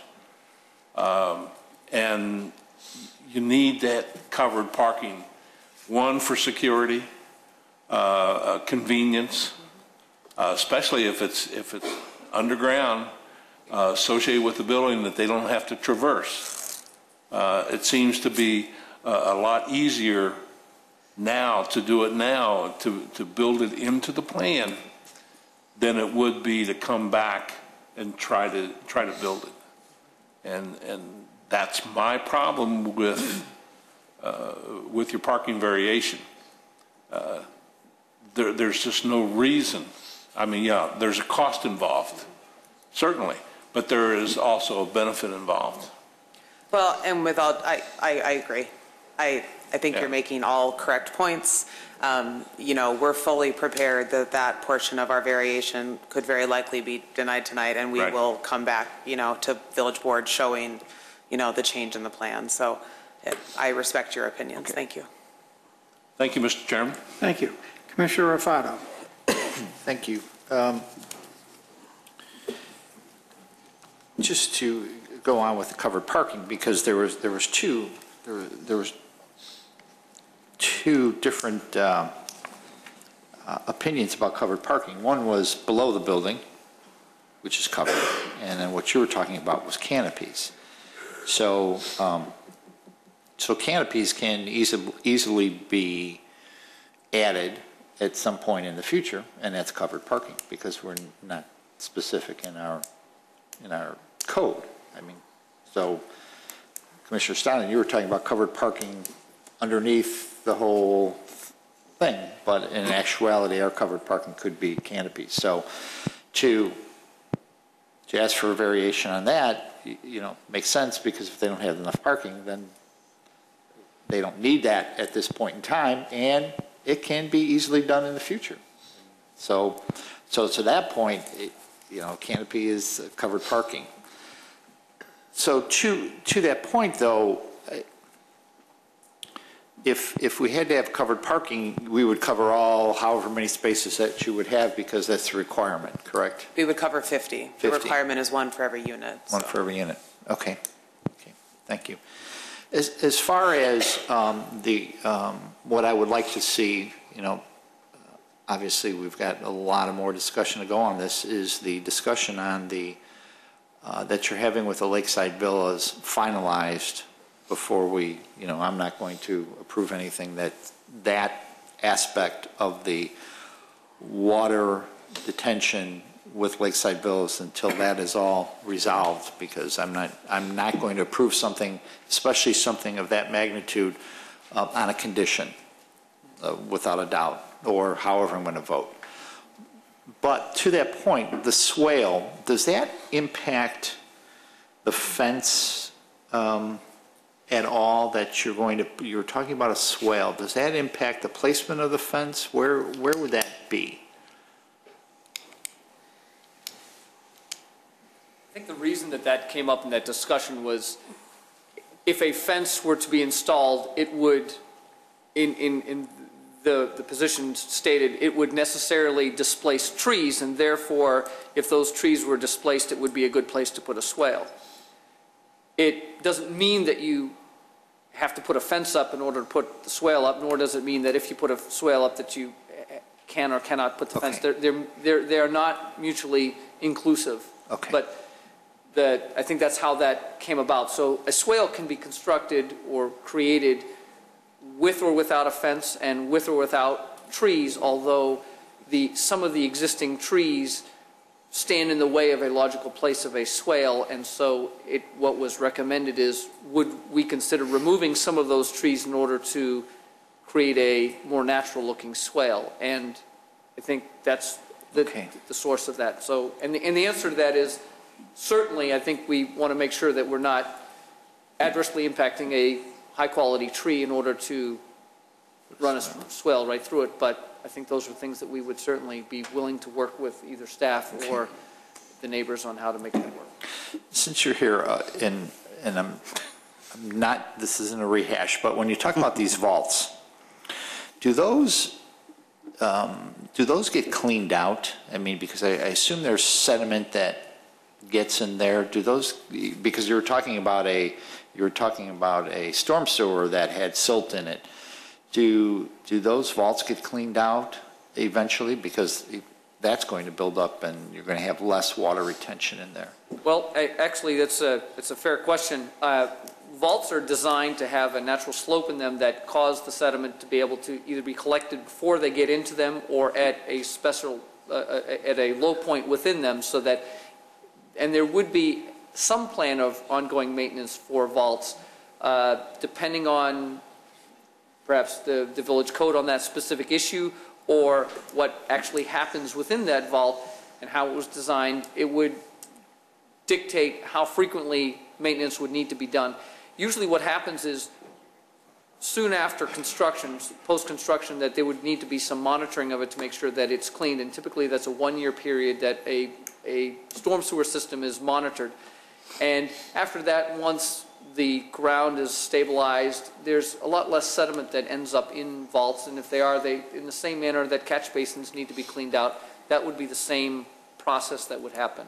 So it would be, as you would with any catch basin in a parking lot, you would maintain it in the same way. That over a period of time, depending on the use, there would need to be some cleaning of it done, but it would be designed in such a way that it would be at a localized Okay, place. thank you. Then, since you're standing there,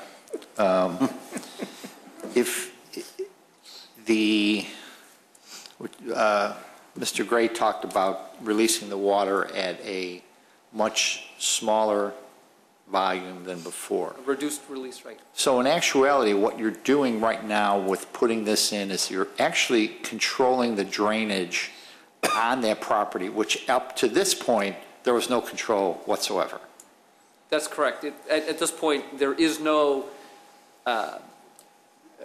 planned restriction on the site other than the way that it's flowing in now might get clogged up, and so then that would act as a restriction. So can we say that we're actually improving that area as far as flood control? Or is that a stretch? I think we're managing it better in a much better way. Yes, okay. I think it is a much more controlled system because the restrictor and we're providing a vault for that. The release rate is in the instance that we've discussed and what we're proposing would restrict it, therefore releasing less water off during the storm. So that would be a better condition.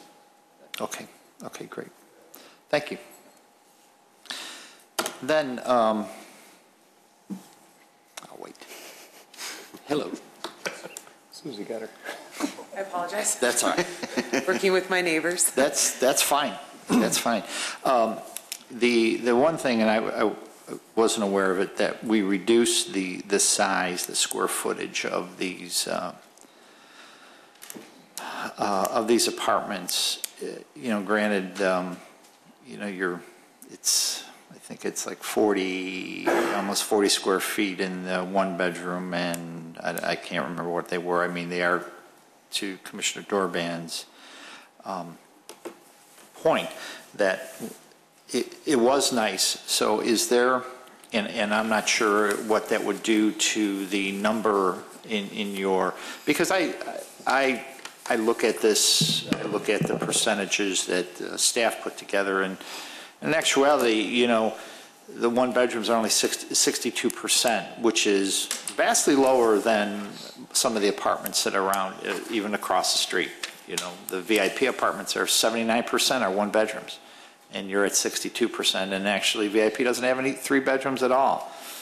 Or Mallard Lake, which is, you know, at 71%. So, but, you know, if there is somehow we can eke these apartments to get to what we had before, that to me that would be very good, because we do have to look and think of the future as to what could potentially happen to this property.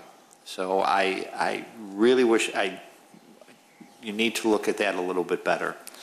And you may have mentioned this last week, and I apologize that I was not here, but the property to the east of you where the trucks are, you've done soil samples, and are additional soil samples going to be taken there? They will be. Okay, great. That's all I had. Thank you. Thank you. Thank you. Commissioner Johnson. Thank you. Andrew, just one item for cleanup on page 5 of the docket on the site lighting. Talks about a total of 21 pole-mounted lights are proposed, with 19 of the 21 being single fixture lights and the remaining 3 being double fixtured. Is that a problem? Well, I'm not going to let you do my taxes.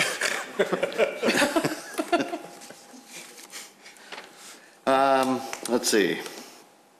So much has been answered.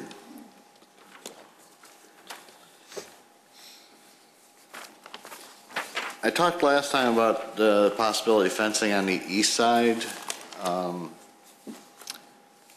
That may or may not still be an issue with the property owner over there. I don't know. I don't see anything added to it that indicates that it was going to happen. Any comment on that? Yeah, I walked the perimeter with Susie and the Lakeside folks, and considering what's there now, and our landscaping plan compared to what's there now, we decided we didn't feel it was necessary to screen from a commercial facility into a parking lot.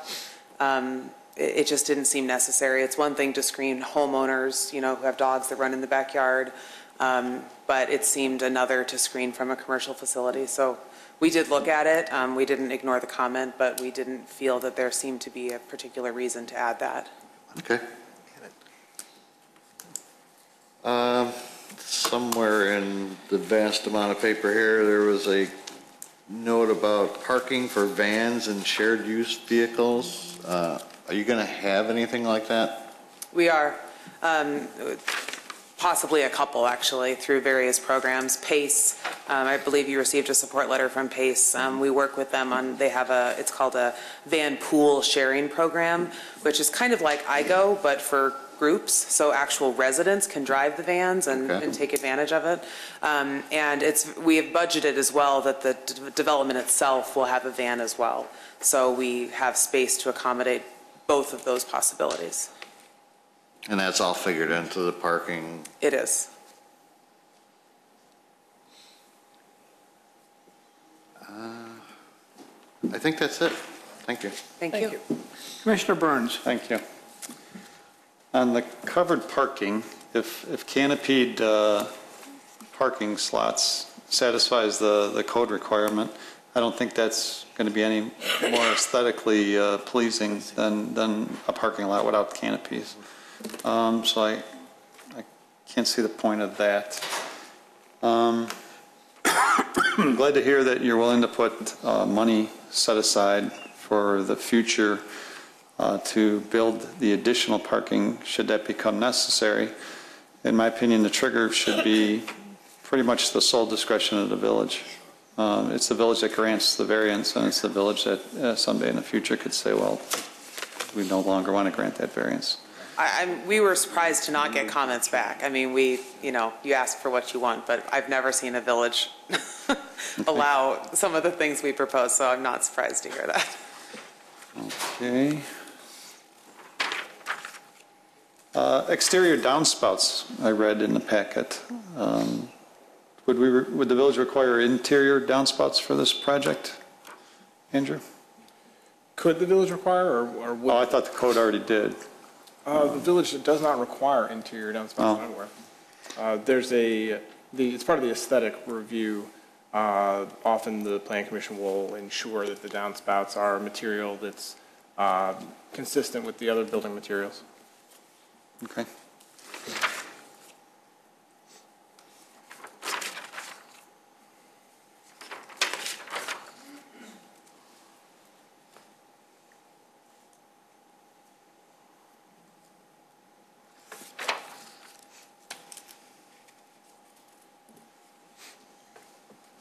Oh, the east side fence. Yeah, the business owner was here last month, and he was concerned that some residents would park in his lot and then walk to your property. I would think you'd be concerned that some of his customers would park in your lot and walk to his business. So this could be win-win, other than the cost of the fence, if you put that fence on the east side. So hope you still consider that. I like that idea. Good point. I think you should do it. I think they should put the fence up.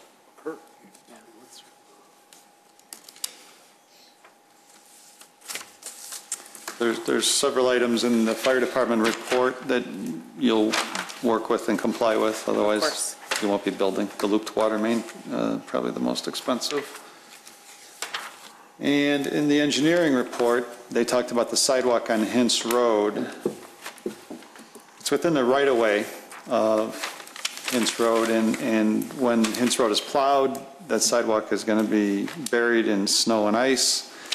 And would you be willing to move that sidewalk further north, away from Hintz Road? Did I get that correct, Mr. Gray? Yeah, I thought they addressed that comment, though. Let me check. Yeah, they did put it closer to the right-of-way. Okay, thank you for that quick action. Except where there's two trees, I believe, in the parkway where they're kind of at the west end, where they're kind of going around them. Great.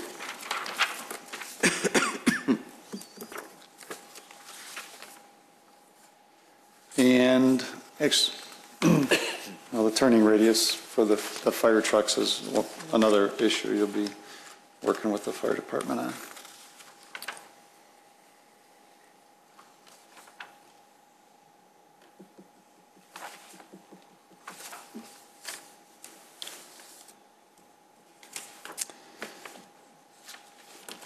Thank you. Those are my questions, Mr. Chairman. Okay. We're going to go now to objectors' presentations. Now, this is not cross-examination, it's just statements, and please no repetition. Just making a statement, and these statements are confined to these changes that are being made or proposed. Is there anyone who wishes to get up and speak on this at this time? Susie?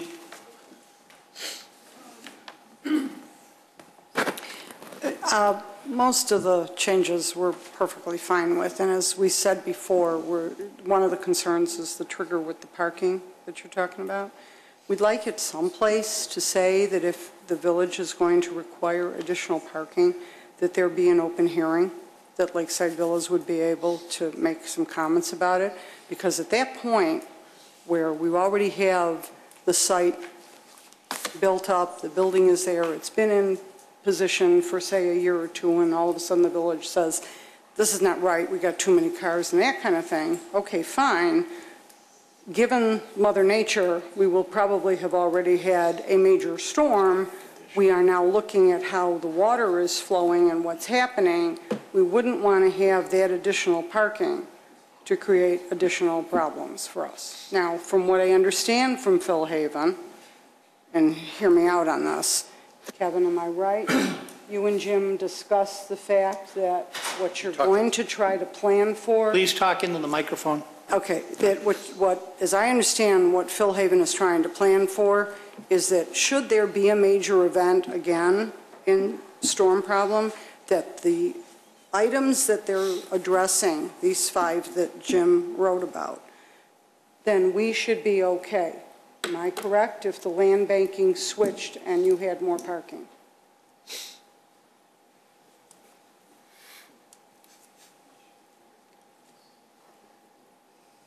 If you were required to do more parking and these things got taken care of, it's my understanding that you and Jim agreed that you would be taking care of that. We would not have to worry about additional water coming to us. Right. We are designing our plan to take into account that that the land bank parking would be constructed, so we would, our plan, as would be approved, would address the land bank parking and provide the required detention for it should it be constructed. Then stay here. Then as long as these 5 points get addressed, and I get these 2 guys, I know Commissioner Rufato, you said that you wouldn't approve it without that. If there's a way that we can get Phil Haven to give us a statement that these 5 things will all be worked on and looked at, we're okay with it. Well, as long as they're part of the engineering plan and those, they're addressed in engineering plans, then that's fine. I'm not going to go specifically 5 points. As long as those things are in the engineering plan, then that's what I'm personally looking for in any type of thing. We have let a number of things go by us and say that they're going to be done at some point in time without them being in a plan. Something as simple as Commissioner Stylen asked about an irrigation plan, that we said, yeah, it's going to be in there, and then all of a sudden it's not there. So as long as those things you feel once the engineering comes back and they're there, then that's what we need to ensure that we have. So then what you're saying is you're going to carve out the engineering thing from what you're approving? Well, the engineering has got to do with the engineering plan has got to do with the water detention on this property.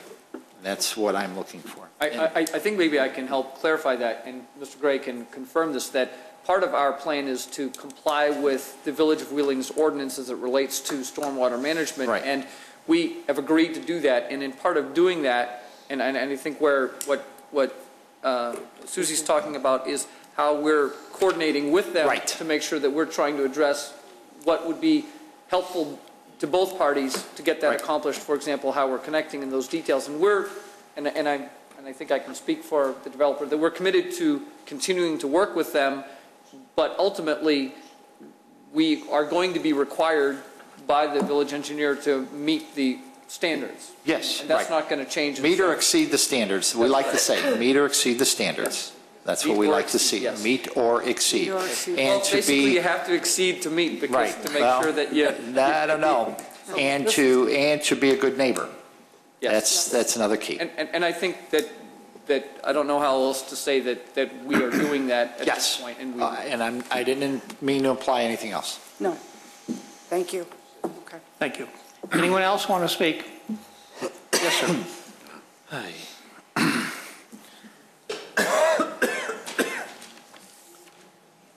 Alex Patton. As much as everybody talk about planning and development and all that stuff, it's pretty much only once I heard raise concern about safety.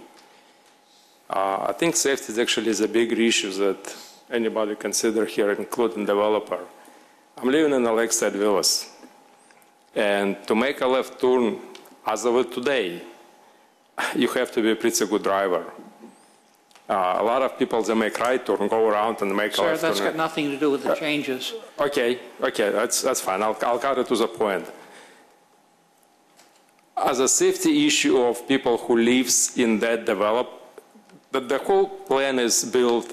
It's not a good spot. I agree. It's a spot. It's not a place for that facility, and developer trying to feed that facility in a very limited area, which limits to everything, including we will have two group of people which pretty much will have no way of dealing with each other, on a point of people need to get in and out to their neighborhoods, and people who live in that development will have to get in and out to their building. Walking across the streets, they have no stoplights, no pedestrian walks, no nothing. It's a hazard. It's a life-threatening situation will be in our hands, as people need to get out of subdivision on a street, and people walk across, and it's mentally unstable people will be constantly horning, and that's all my concern is. It sounds like it's a done deal, but as a village, I think, I don't know, you consider putting a stoplight there with a left turn signal. It's got to be something. It's not a good spot for that thing. Thank you. Does anyone else wish to speak? Yes, ma'am. This is objections. Parking? Can I talk about? You're objecting to the parking? Yes. Okay, you may speak. My name's Sue Schmakel, 2608 Waterman. I haven't spoken before, but I'll tell the truth. They want a variance on the parking, and they're saying the people aren't going to drive many cars. Not too far down the road is Lexington Nursing Home. I don't know if they ever had a variance for their parking, but I went to Lexington every day, sometimes twice a day for 3 months, and more often than not, I could not park in their parking lot, and there's no place else to park. I would have to wait until somebody left so I could park, and nobody in the nursing home has a car. So I see a problem with this parking, whether the people have cars or not. I'm sure people are going to come and visit them to help them. And you mentioned about taxes. I wasn't at the other meeting. All I know is what I read in the paper, which isn't very much, but it says funding for the nearly $13 million building will come from a variety of sources, including tax credits, grants, and federal funding. So they'll get tax credits to build a building, but then 100% pay their taxes after that? I don't know about that. And you talked about the safety. I live right off of Hintz Road.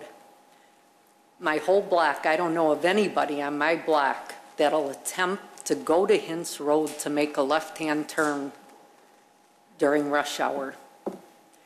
To put a bike path on Hintz Road, I think it's insanity. I don't know how anybody could ride a bike out there, especially during rush hour. Everyone goes through, around our whole subdivision, down to Windsor and Hintz to make a left turn during rush hour. You just can't get out there. The traffic is so intense. There's accidents there all the time. There was an accident last week. There was an accident 3 weeks ago, and I'm several houses in, but you see the ambulances out there all the time. The fence right on Waterman, that was plowed down through an accident. Happens all the time. I'm sure you can check with the police department. But my biggest concern about the building is, what's the definition of a residential manager? That's the person that's going to be there 24 hours a day. What's their function? This is not cross-examination. You're making a presentation, ma'am.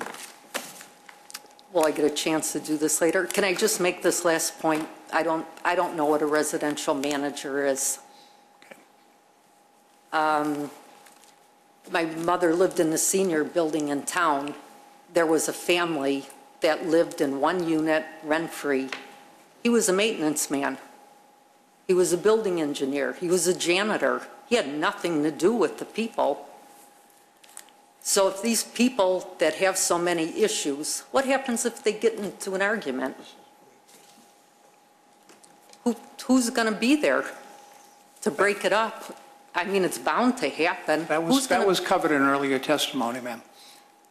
There is someone there, one of the residents would be in charge, and they would call the police or do what they have to do. Is that their function, the residential manager?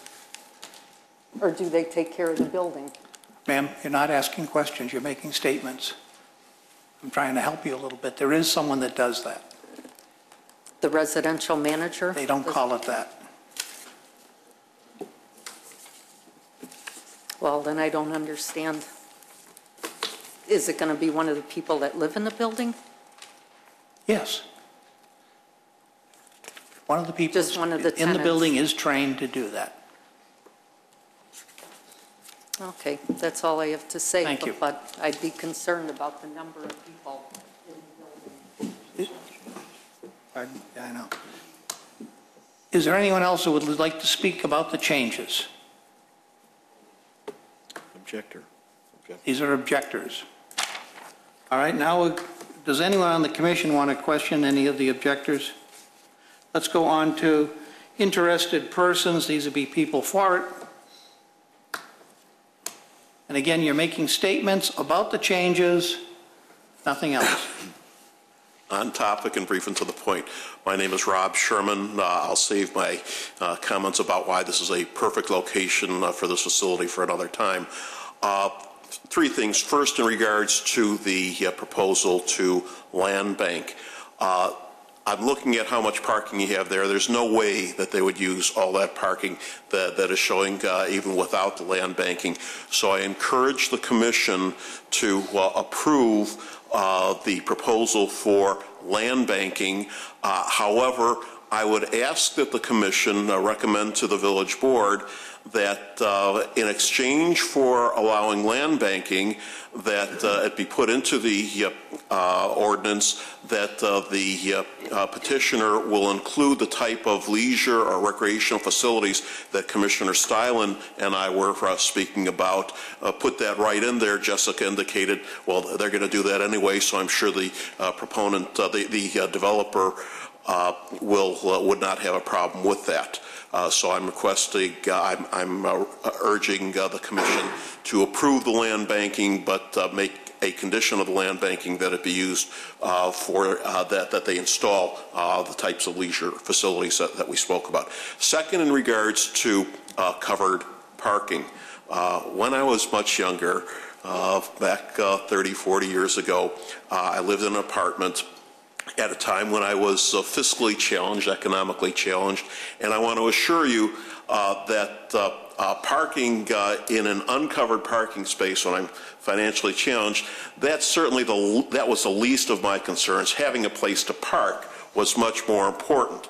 And so I would recommend that you approve, I would encourage you to approve their request to waive the requirement for covered parking. But I have a novel approach that I came up with while I was sitting there that I'd like to present to you again very briefly to solve the problem, to make everybody happy and not establish a precedent. And that would be to make a part of the ordinance that in exchange for not requiring parking spaces to be covered now, when you build parking in the land bank facility, particularly if and when this building changes from being supportive housing to being regular type of housing, when you build the parking in the back, make some of those spaces covered parking. You got the problem solved, and you don't have to worry about other petitioners, developers saying, "Hey, you didn't require covered parking there. How come you're requiring us?" This way, you could say, "Okay, we're going to require covered parking, but we're only going to require the covered parking in the land banked area if and when that gets developed." There's a proposal for you to consider. The last item, this will take only about 30 seconds. Could the person running the video bring up that wall that had the 2814 thing on there? There it is.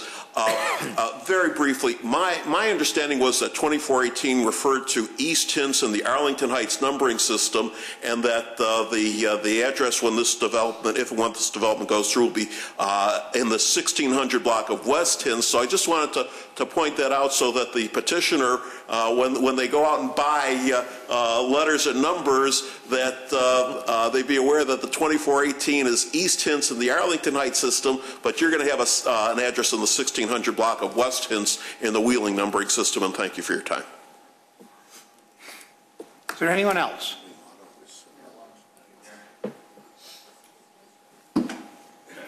You've already spoken.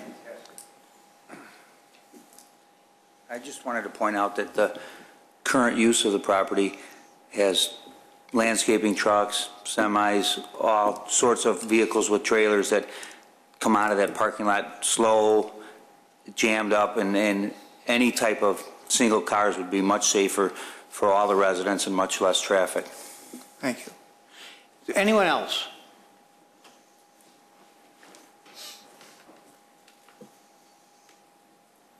Just in case there's any question about parking, in addition to being a case manager, I also managed 30 buildings for Thresholds, of which many of them were permanent supportive housing. So I managed a 54-unit building on the west side. There was no parking there, but then the residents there was no resident that had a car. I managed one on the south side. It was 45 units. One person had a car for a little while, but it wasn't a very good car, and it didn't last very long. Then I had a 35-unit building on the north side.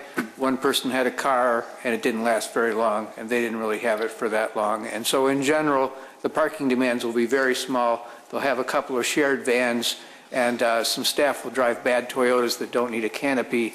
And as the property manager, the canopies will cause much more trouble in terms of maintenance, I think, than anything else. So I just hope that you'll leave it nice out in the open, because it'll work better, I think.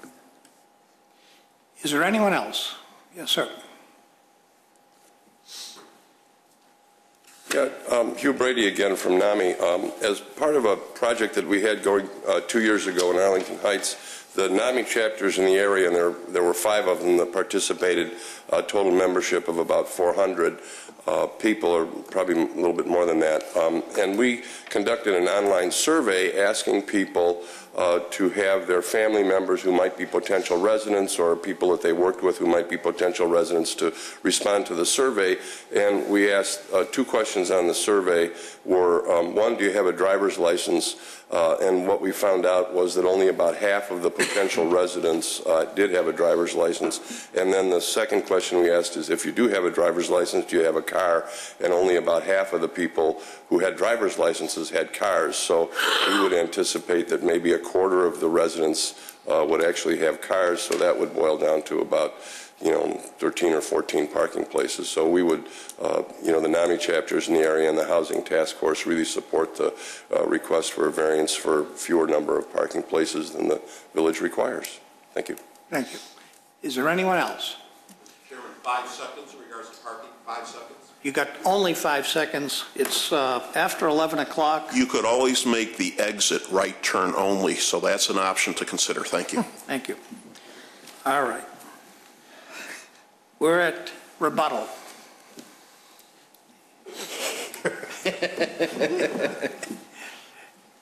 You might want to once again explain about the person in charge.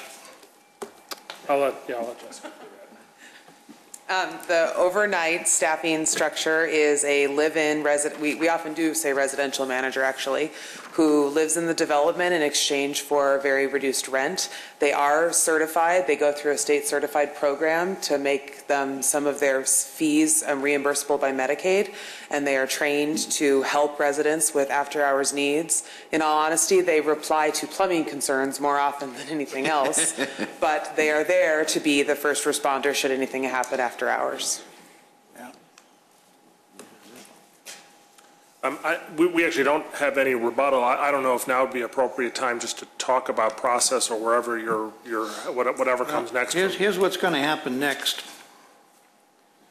If we aren't continuing this, we're going to have, you've got your rebuttal, final questions by this group, closing remarks by petitioner, objector, and interested persons and village staff, and then we close, hopefully, and vote. Or we continue it and go home and come back another day. I will just say, I think certainly from our perspective, on the 2 variations, we think, we would hope this evening you'd be able to vote on those. We don't see any reason why we wouldn't be at a point where the 2 variations could be considered. I've heard a lot of discussion about things you'd like to see in the site plan and not see in the site plan or changes. I do this in other places, and it's always a little bit of designing by committee is always a somewhat difficult task. And, we certainly aren't opposed to conditions that would then go on to the village board. That, from my perspective, has always been a better way to do it. I certainly am not suggesting that as a way of not doing these things. I worry, for example, about on the engineering, some of those points that we've agreed to work with Lake Villa on will require Cook County to allow us to send more water to Hints than we currently do under law. That, frankly, isn't going to get resolved for a long time, probably months.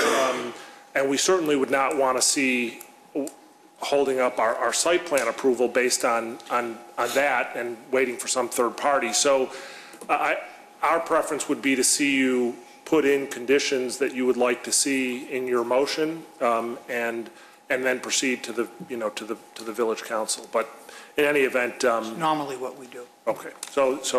But we have no rebuttal. Okay. All right.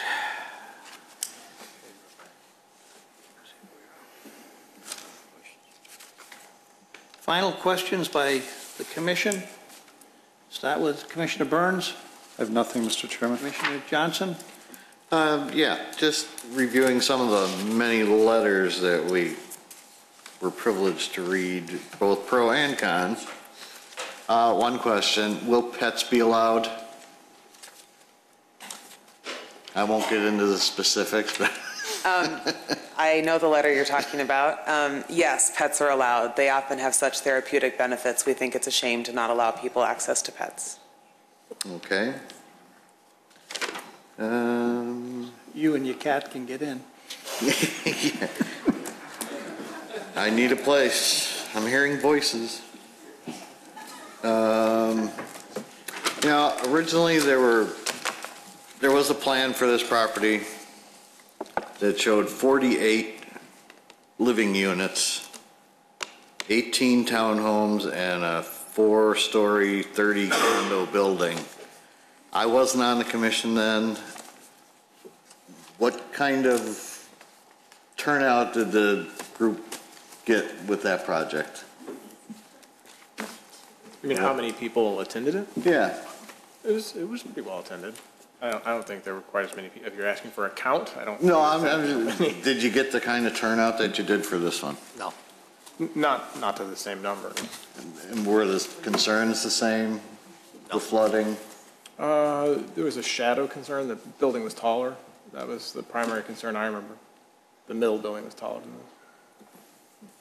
Because, you know, that would have been a much denser use than Philhaven. Right. That's all. Thanks. Commissioner Rufato. Well, as far as the site plan goes, I'm still not comfortable with the engineering. And if you're looking for me to approve something tonight on the site plan, I personally will not. I personally will not do that, because there seems to be a number of questions that are still unanswered, and I understand working with the county, but there are a number of issues that still, I think, it sounds like to me, that need to be put in writing that just aren't there. And should-haves and yes we cans, yes we will are not good enough for me. So that's my comment there. And then just on the landscape plan, I've been on the plan commission for a long time. Well, enough time to see. I've never seen aluminum bed edging, and against this entirely.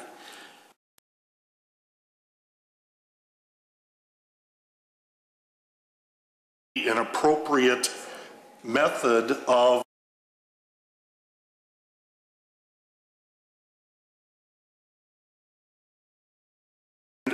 Mr. 24 meeting. Interesting.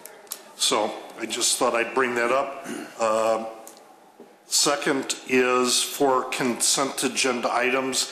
Again, I would ask that we show pictures of the signs to the public and on TV of what signs are being... And we said we were going to do it, too. And we didn't do it tonight. And give a brief explanation of, you know, it sounded like we approved a Pactiv sign, but it's no longer Pactiv. It's now Reynolds.